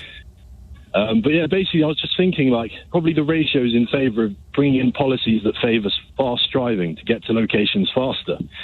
So, for example, why don't we scrap speed limits on motorways? That would probably get quite a few voters in. I don't know. I think 70 is just fine. I mean, the human race has had its chance driving, and we've shown that we can't do it. So I think that any movement to reduce the speed of people who are driving, let's say Audis, would be a good idea. Well, that might well be the case, but people don't always know what's best for them, as you know. And I think people would like it at first glance. And we know that it's only the first appearances of these policies that really matters at the end of the day, isn't it? It's That's really true. the long-term success for the country. Right. Okay. Another one might be introducing, if I may, just because I think these are really valuable for everybody to hear. Mm-hmm. The second one would probably be introducing contributions for people who've got self-inflicted diseases and injuries. So, for example, if you choose to play rugby and take risks that way, yeah, and you go to hospital with a broken leg, I think you should pay. Yeah, you know, or if you wander around Lewisham at night waving a phone around, then you should be held responsible for anything that happens to you. I agree. As my dad used to say, do as I say, not as I do. Right. What else have you got? Another one would be introducing classes to buses, since I don't understand why we have classes on trains but not buses. Seems odd. Also bringing... Okay. Well, as far as I'm aware, at the top deck, you're not allowed to spit or smoke. So I'm not sure whether that applies on the bottom deck. Well, that's true, but then again, you can't smoke on a double-decker even if it's open top, which seems odd as well. Is that true? Right. Okay. Well, another one, if I may, another one, I know this is a completely crazy one, but I think this could be appealing to some voters, would be bringing in, like, bounties, like real-life bounties on people. I know it sounds just nuts, but, like, for example, if you have criminals like drug lords and people who are wanted, why not put out... And you get rewards, for example, for finding cats. You get rewards for finding missing people. So why not bounties for people who are wanted? That's a great idea. What could possibly go wrong? I'm voting for that party, whoever it is. I'm voting for them. Yeah, okay. Well, I think that you should be running the country, John. Can you start first thing on Monday? I'm down. All right, okay. And as we have concluded our conversation, I would run to a safe place if I were you, straight away, if not sooner. Don't delay, do it right now. Just put that phone in your pocket and just run in any given direction. Would be probably safer than where you are right now. Thanks a lot, John. 0345 6060 973. Dean texts, no, read that one. Jane says, potholes in your area. When it rains, they fill up like loads of small swimming pools. You have to drive around them or risk getting stuck. That's the problem with potholes and the rain, is you can't see that they're potholes anymore. You have no idea how deep they are. Unless you do the same route every day, you've got no idea what you're driving into. I swear there is a road. I came down it tonight. It's called the King's Avenue or King's Road, not the King's Road, the King's Avenue or King's Street, something like that. It's a very wide street that goes down a residential area near Streatham. And the surface of the road has always been terrible. But I'd say over the last year or so, it has become the worst road that I've ever driven down in my life, in this or any other country. It's just incredible, the state of it at the moment.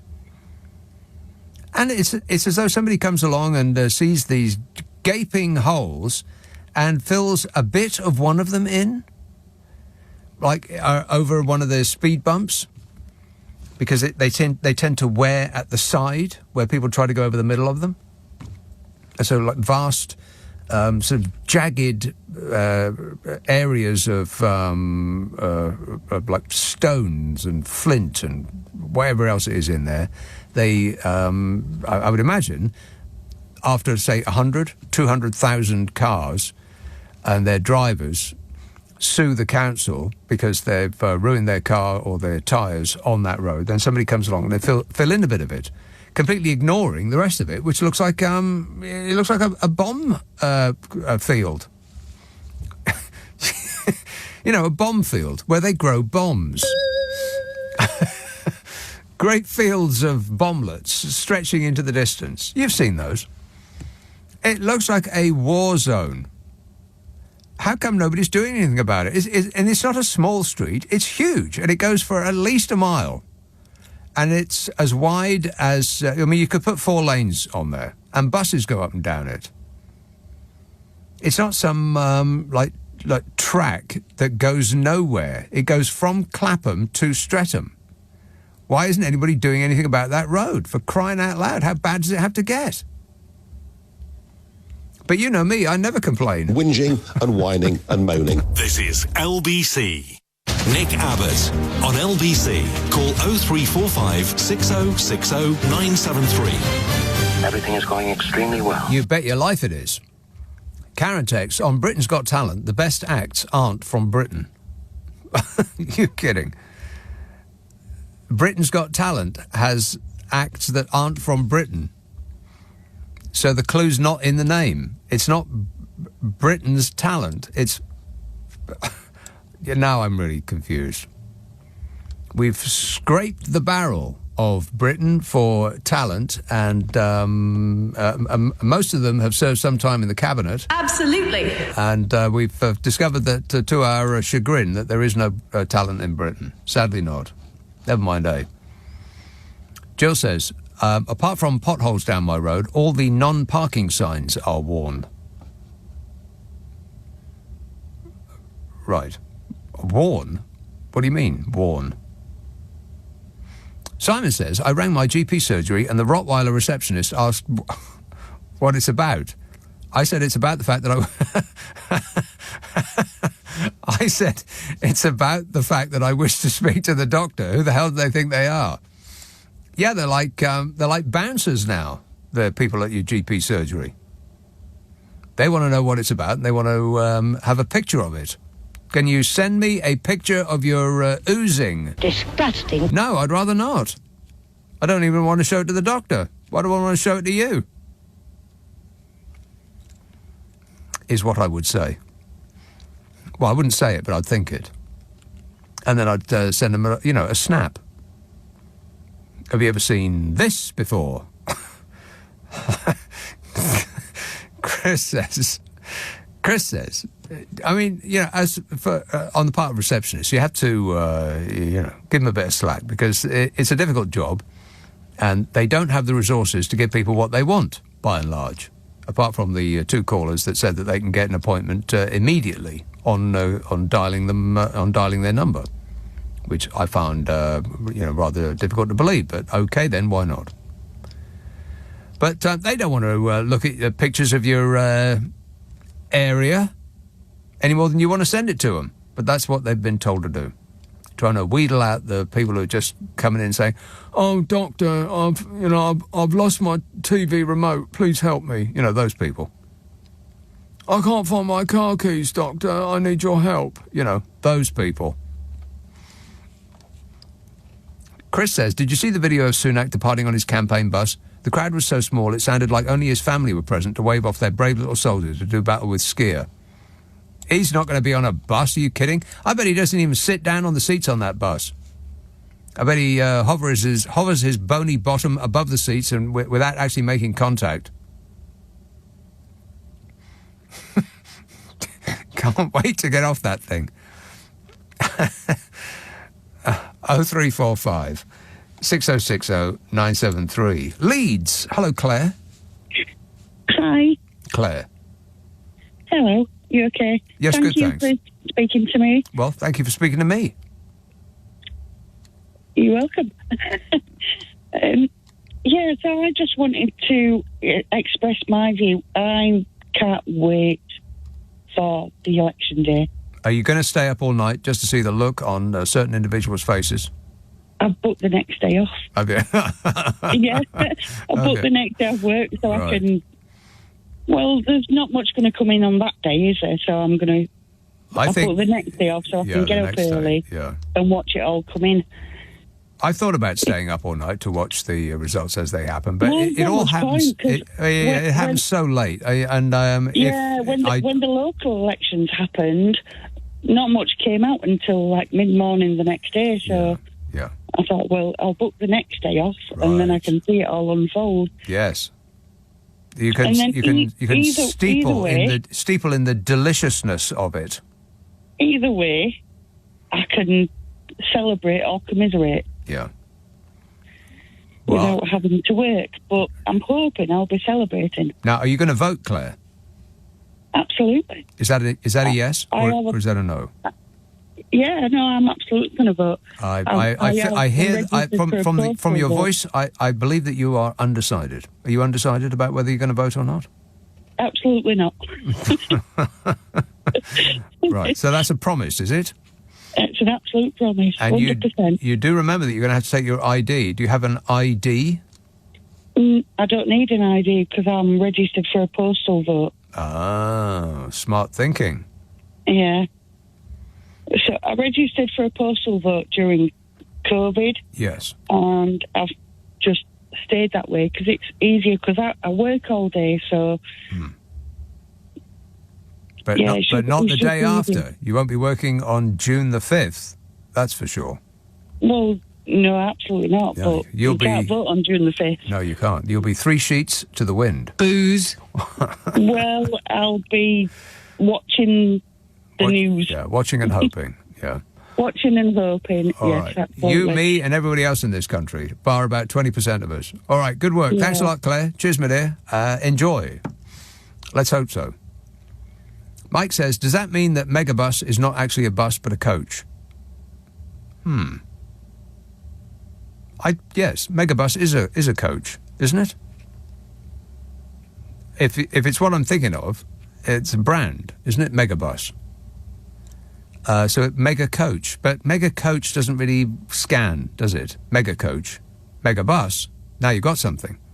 That sounds like a viable business plan to me. Megabus, but Mega Coach, not so much. 0345 6060 973. Oldbury, Ranges.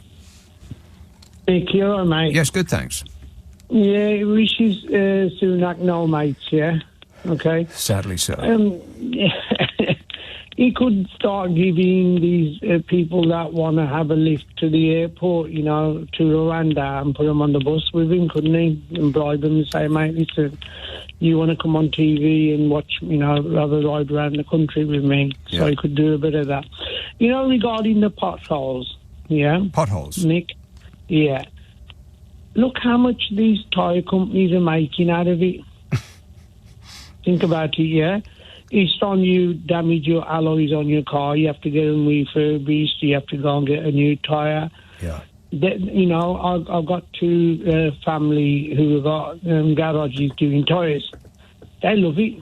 This is people are coming in with flat tyres and this, that and the other. This is when, you know, if it wasn't for them, we wouldn't make any money out of it. So, you know...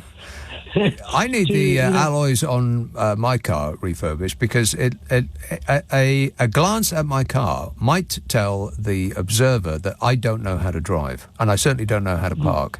You might think that if you looked at the alloys on my car. So I definitely need them to be refurbished. Can they make them like brand new? And if so, how do they do that? I think they sandblast them. I think it costs about £45 a wheel or something like that, right? And the other thing is, you know, the alloys, eventually they become porous anyway. They become what? You know, they get porous. You get little holes in them, micro holes with the salt and everything, you know, from the water. Really? Yeah. And then they corrode, so you start losing pressure on them anyway. And in the summer, your tyre pressure, you know, with the hot temperatures, you'll get inflated and you have to deflate them. And in the winter you have to. Generally, everybody's making money out the poor motorist, in my opinion. Wait a minute, you have to deflate your tyres in the summer because... Yeah. Really? Yeah, because the pressure increases with the temperature, yeah. And then in the winter, you have to inflate them a little bit more. You really should check your tyres every month at least. No, I do check them. I glance at my car, I see they're all still there, and then carry on. You're going to laugh at me, right? But I'll do that. We'll talk about the tyres in a bit. You know, you had Jonathan on. You straddled him over the news. I most certainly did nothing of the sort. And he was, and he come out. He says he was on the toilet for 58 minutes. Yeah? Yes. Mm-hmm. Okay. And I was just thinking, you know, Nick just straddled him over the. Okay. All right. Let's just skip past that, Ranjit. Anyway, yes. Yeah. Anyway, okay. He was telling you about the Sikhs. I mean, I'm a Sikh as well. Yeah, but I'm not a practicing Sikh because obviously I'm being refreshed at the moment, and it's totally against the Sikh religion to drink alcohol. Yeah. Okay. Right. Okay. Okay. Basically, if you see a guy with a turban and a long beard wearing a ceremonial sword, that means he's a baptized Sikh, and he wears the 5Ks. The hair's one, the comb in the hair's the other one, the bangle on his hand, and the kirpan, which is a sword. And the shorts. They're the 5Ks which symbolise Sikhism. And the sword is there, right? You know, if you're walking along and you see some oppression being happened to somebody, like, you know, 4 or 5 guys beating up one little guy or woman, you're supposed to be able to use that sword to defend the needy people. Are you allowed to wander around with a sword in this country? Yes. Is that a no? It sounds like a no. No, that's a yes. That's a yes. It's a ceremonial sword. It's a little sword about 5-6 inches that you wear around your... Oh, that doesn't sound like a sword. That sounds like a knife. No, it's a ceremonial knife, yeah. Right. But, you know, like some of the ones, you know, if there's a Sikh parade, like, or whatever... No, I've never seen and that. And then some of them... we have them, you know, where there's prominently Sikh communities, right? They go from one Gurdwara, which is a Sikh temple, to another one. And there's parades. If you go to Southall, you'll see Ilford, Gravesend, around London. Okay. And then the thing was... I'm never going to go to any of those places. But why not? You'll be all right. You can have 3 samosas and everything, and 3 curry, and you know what? I'll see you at the outskirts, and we'll plan our gastronomy for the day. Go ahead. Okay. Going back to Rishi Sunak, obviously now, you know, he's trying everything he can, right? Because when the nominations close, he's going to really find out that he has got Rishi no mates. Yeah. And you know the gentleman that was talking about Diane Abbott? Mm-hmm. You see, the thing is, you know, you've got Sue Grade now, haven't you, who's the manager for the Labour Party, you know, doing the publicity and that. So if you release a nonsensical story, like Diane Abbott, Angela Rayner, you get a week's press of distraction, don't you? So this story about Diane Abbott, she's probably going to stand for the Labour Party. But for a whole week, there's been a distraction. We've heard nothing else about Labour, right, what they might do wrong. And that's what the Tories have been doing for the last 14 years. Yeah, apart from they've got no plan. They've got no plan. The Labour Party have no plan. We should stick to the plan that we, the Conservative Party, have, because the plan is working, and we don't want to go back to square one with the Labour Party and all that stuff. Here, Ranjit, it does sound very much as though you have educated us there. There was a little bit of information passed there. Educational, this show, no? No. A little bit. Almost by accident, every now and again. But I got to go. Thanks for that. 0345 6060 973. It's just past 12:30 on LBC, the news headlines with Tim Daly. Nick Abbott on LBC. Call 0345 6060 973. Now, wait a minute. I don't like that kind of talk. Now, just stop it. It upsets me. Lawrence texts, I'm in Gran Canaria enjoying the sun, and I met a couple who were bemoaning the fact that there's no British out here. Plenty of other Europeans! ! I said maybe our economy has something to do with it. You get what you vote for. P.S. It's over 80 degrees on day one. That's a message from Lawrence, and by the look at the spelling and the punctuation, I think that Lawrence has been on the... Booze. Maybe the sun has got to him. Chris says, I hate travelling on coaches. I did a 24-hour journey to the south of France from London. After 24 hours, I felt like a human origami, and not an attractive Japanese art form, way more like every part of my body hurt, including my eyebrows. Never again, it's a punishment thing. No. No. Bus, yes. Coach, no. No thanks. Appreciate it, but no. Thank you. No thank you. Let's have Colchester. Judy. Good morning, Nick. Judy. Hello. I just came up to bed, and as you were talking about the road you'd come down tonight, where it's incredible, isn't it? I mean, where I live in my village, there's an entry to one of the estates where the road has been in the most dreadful state for I don't know how long, and various people, including me, have sort of got onto the local council and all those. Yeah. And a few weeks ago, we thought this is good. They had the cheek to put out all the warning signs, do a little bit of diversions, and they've done exactly what you've just said. They've just done one spot. And the rest of it's like a blooming they're like craters on the moon. Yeah. And then they also did it in another area in the village, and they did some that I personally had been battling to get done, and they did it. But outside where the hairdressers is, again, they're like craters. It's so dangerous for people to walk. Maybe it's walk. Yeah, never mind about drive. Walk. Yeah, maybe it's a ruse in order to make us drive more slowly, because you could not, if you cared anything about your car at all. Yeah. I mean, if you were in a rental car, then or you were driving a bus, then you don't care, right? No. But if you're in your own car, I mean, I'm crawling down that road at 10 mile an hour because I'm slaloming between holes. Absolutely. The other thing I just said to your young lady on the phone, with all the hype now of all the MPs and party leaders going all over the country, but I don't watch it especially because it annoys me, but they all seem to be grinning like Cheshire cats and laughing, and Rishi rolls his sleeves up, and there's the other one's falling off a paddleboard in the water. Oh my God, that's painful. And also, they visit perhaps places like a hospital, and we know what goes on. We know how bad and how busy they are, but they always manage to get a little semicircle of nurses, and they're all standing there grinning. I know. How does Rishi Sunak, how does his people manage to find enough willing participants in a hospital to stand around him and smile and give the thumbs up? Who are these people? I've no idea, Nick. They're not anybody that I know. I mean, a friend of mine recently had to go to our hospital in the middle of the night because she'd had a fall, and she said it was just there's ambulances queued up outside.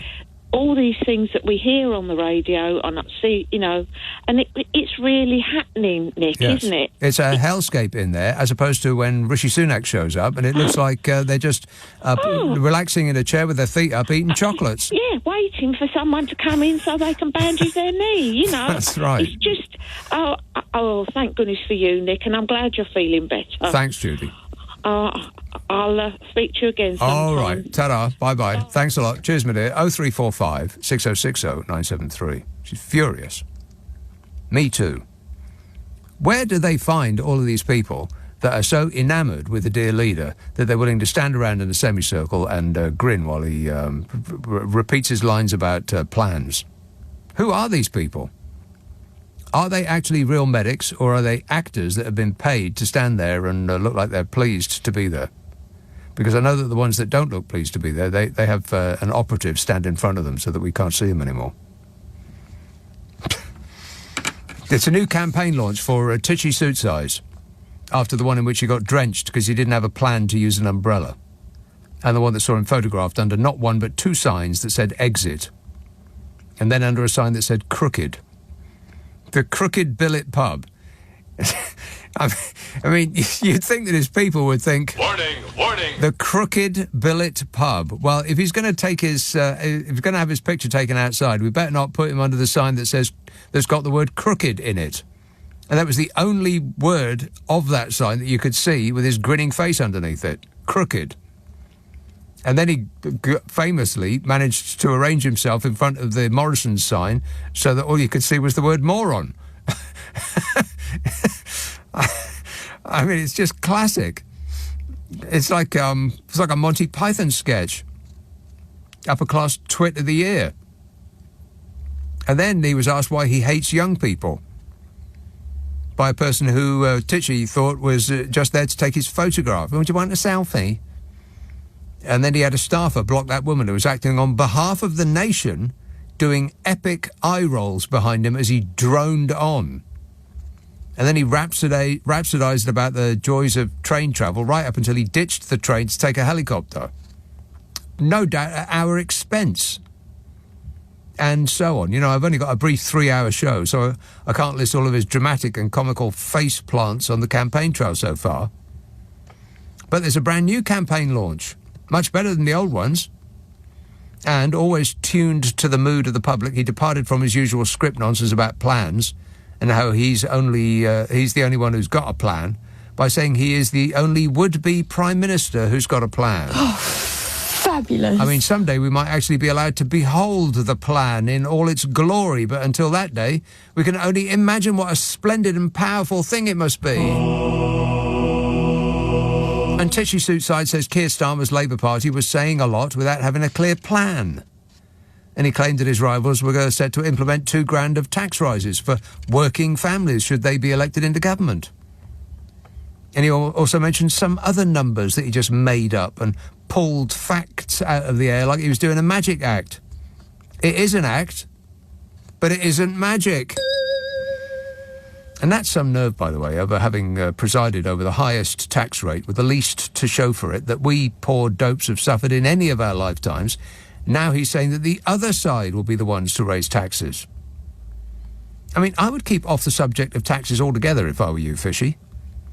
But then, if I were you, I'd take my thin skin and pained, hurt puppy dog expression and my weirdly ill-fitting suit and sidle off to California to spend more time rolling around in my wife's money.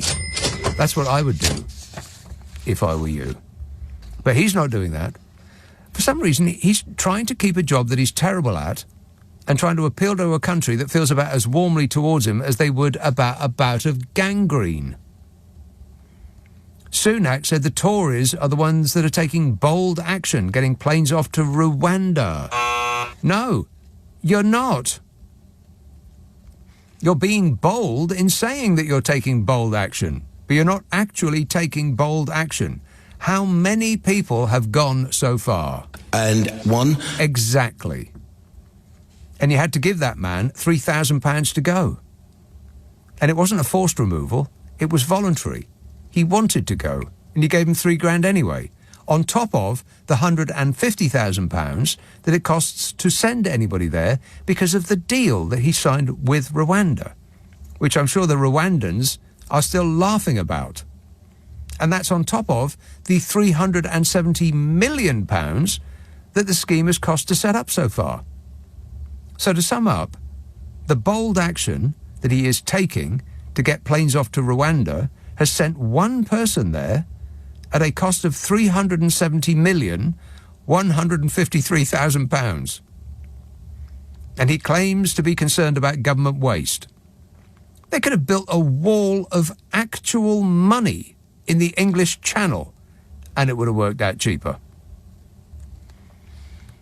So that's the calamitous restart to his election campaign. He keeps saying that Labour are going to be bad on this or that issue in the future if they win, forgetting that he is demonstrating failure on those very issues right now. I mean, he's just so bad at this. What else have you got, Fishy? Well, he attacked Labour's proposals for getting people back to work, saying that he is the only one that's actually got a plan. Somebody in his team needs to wire him up to the electric grid to pass a light current through him every time he says the word plan. I mean, it's just embarrassing now. We have a plan, or you just go back to square one. Yeah, that's why we had to stick to the plan, because the plan is working, yeah. Just to say the word plan a lot. I mean, I would imagine that the very expensive experts that he has coming up with this stuff focus grouped many ideas and words, and plan was the one that they liked the best, which is why he can't complete a sentence without saying it. He told broadcasters they might say a lot of things, but the question is, what are they actually going to do when it comes to people's standard of living? Said Rishi Sunak of the Labour Party. Well, I don't know, Rishi, but to get an idea, let's see what our standard of living was like at the end of the last Labour government. It was definitely better than what we're suffering through at the moment on every measure. And he went on to claim that Labour has £2,000 worth of tax rises coming for every working family, and that they're not going to help anyone build any wealth or have security in retirement.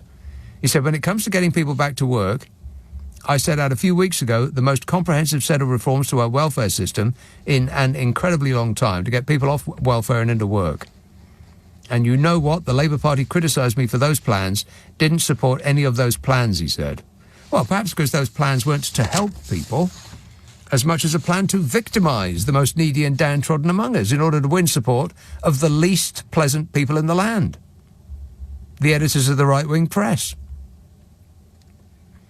And Sunak's big announcement today was to invest in 30 towns as part of his party's levelling up agenda. Oh, yeah, the levelling up agenda. How's that going, by the way? Dreadful. Yeah, awful. And of the 30 towns selected, over half had Conservative MPs until Parliament was dissolved.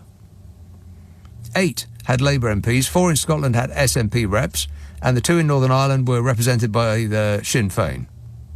Sunak said these 30 towns came on top of the 70 towns that have been announced already. That's 100 towns across the country that are going to receive £20 million each. He said it'll be local people in all those areas that are in charge of how we spend that money, to make sure that it's spent and invested on their priorities. Priorities. He used the word priorities. It's the country's number one priority. Can you believe it? It's his second favourite word, after plan. He said it's an example of us levelling up everywhere, backing local people and their parties and giving them the long-term funding and assurance to do so. No, £20 million is not long-term funding and assurance. It's peanuts. Birmingham Council, for example, spends £3.2 billion a year. That's 160 times as much as the £20 million that he's throwing at these individual towns. Except that the £20 million he's promised is actually going to be dribbled out over 10 years. So it's really 1,600 times smaller than the budget for Birmingham Council. And I know that Birmingham is a big place, so let's compare it to Bognor Regis. Their council spends, as far as I can tell, 62 million quid a year. And it's going to be boosted by 2 million. Wow, what a difference that won't make. Especially as the budgets for councils has been slashed by half in a lot of cases since 2010. But don't worry about the cost, because they won't even spend that much. Because we know from the regeneration projects that they trumpeted in 2019, only 20% of them have been completed. These places are going to be hard-pressed to fix potholes in the high street on £2 million a year. It doesn't go very far at all. On £2 million a year, they won't even be able to level up the main road surface, let alone towns. And Sunak claimed that towns were neglected under a previous Labour government. He said, I'm not going to make any apology for supporting towns. If Labour did neglect them, then by definition, so has the Conservative Party for 14 straight years. Otherwise, they wouldn't need levelling up.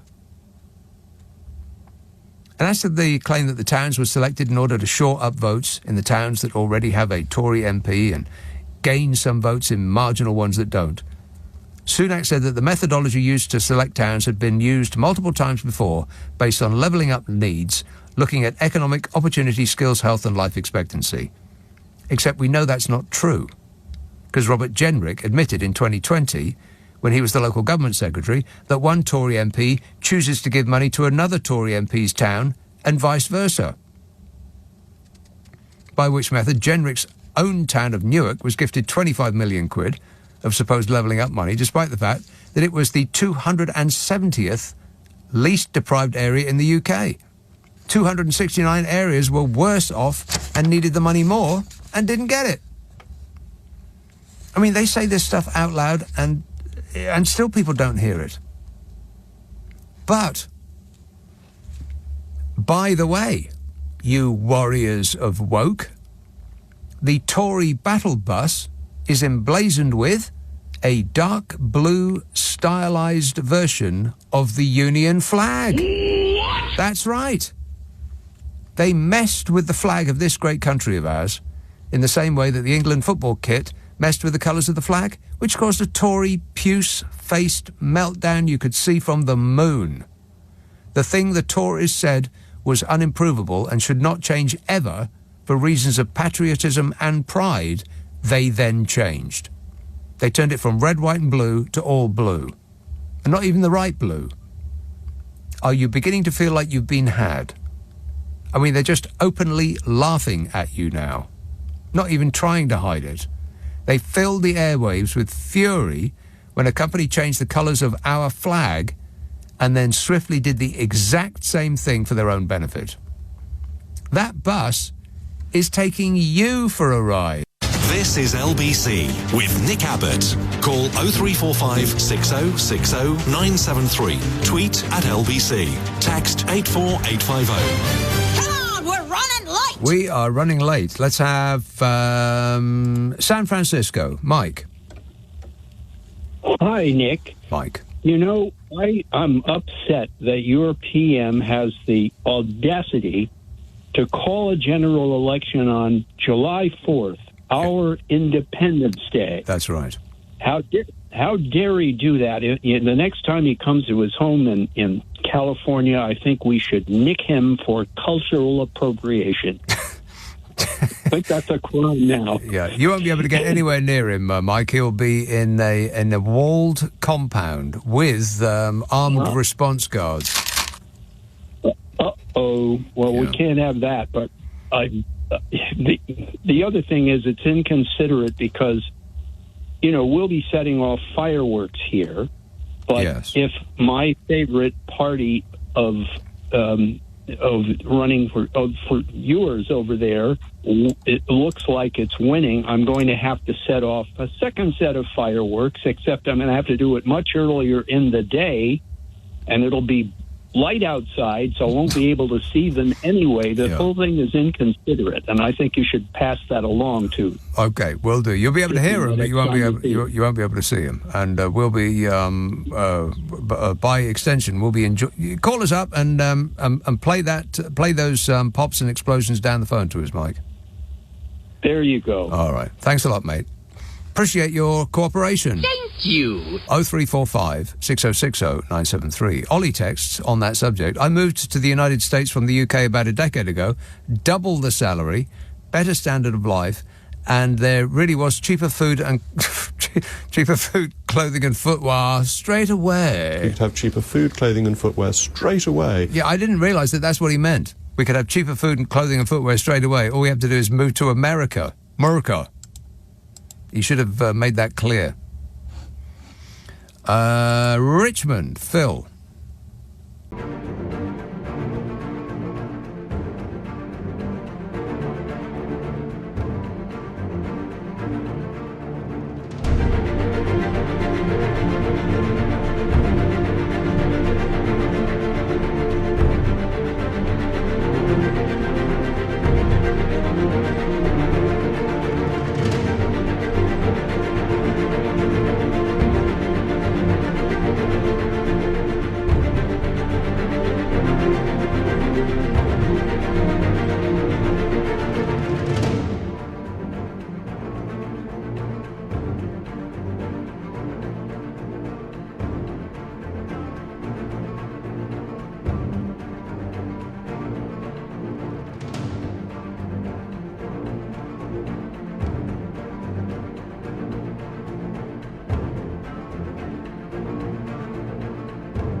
Nick, you hear me? Yes, Phil.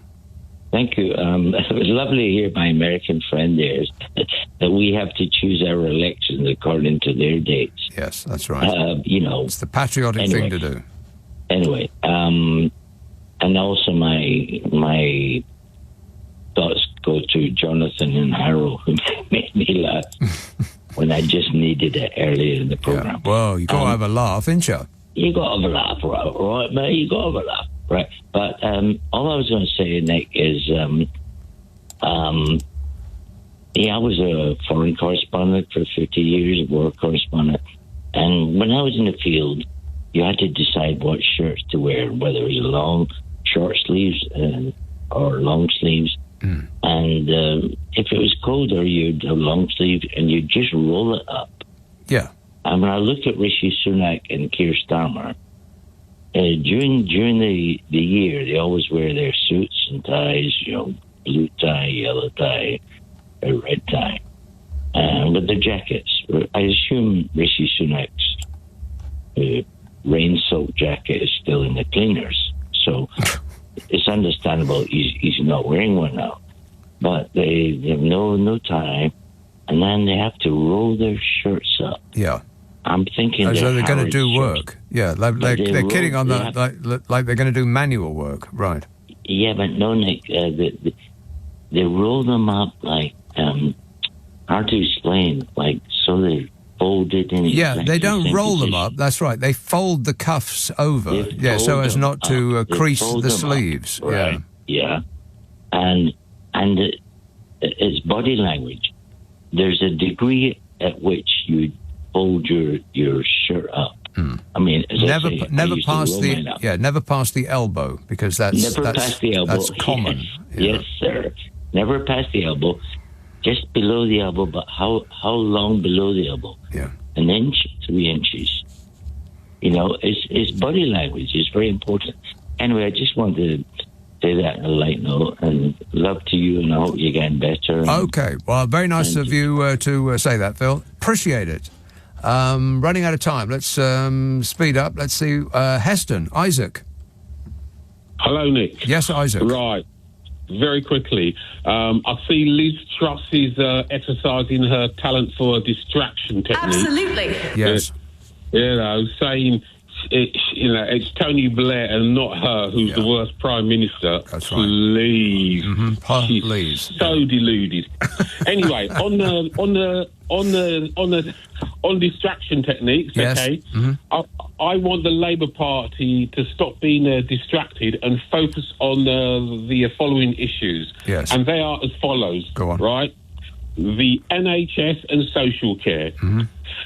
Focus on that, please, Labour Party. Right. Okay? Yes. The cost of living. Mm-hmm. Okay? Focus on that, please, yeah? Yes. Stopping the millions, billions and trillions disappearing while public services are suffering. Yes. Can we have our money back? Yes.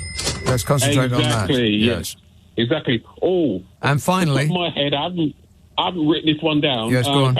There's quite a few. No, just the one. Our water and public services. Water. Yes, exactly. Can we have our water back? And can it not be brown anymore? Good thinking, Isaac. And finally, Rob says, this isn't the first time you maybe have heard this, but I'll say it anyway. He says, I live in Hamburg now, and a German couple I met showed me a video about what it meant to be British.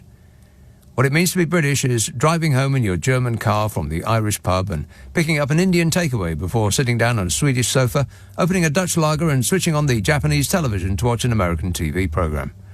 I'm so glad to be British, says Rob. Now, if you missed any of tonight's show, you should be aware that we put the Friday and Saturday night shows up the internet as a podcast. It's only available on Global Player. If you've got one of them stupid smart speakers, the magic phrase is play Nick Abbott the whole show podcast. The idea is we take the news and most of the ads out, mostly, which means it takes less time to listen to, which will give you more time to contemplate how awful everything is. Thing is. Thing is. Thing is. Thing is.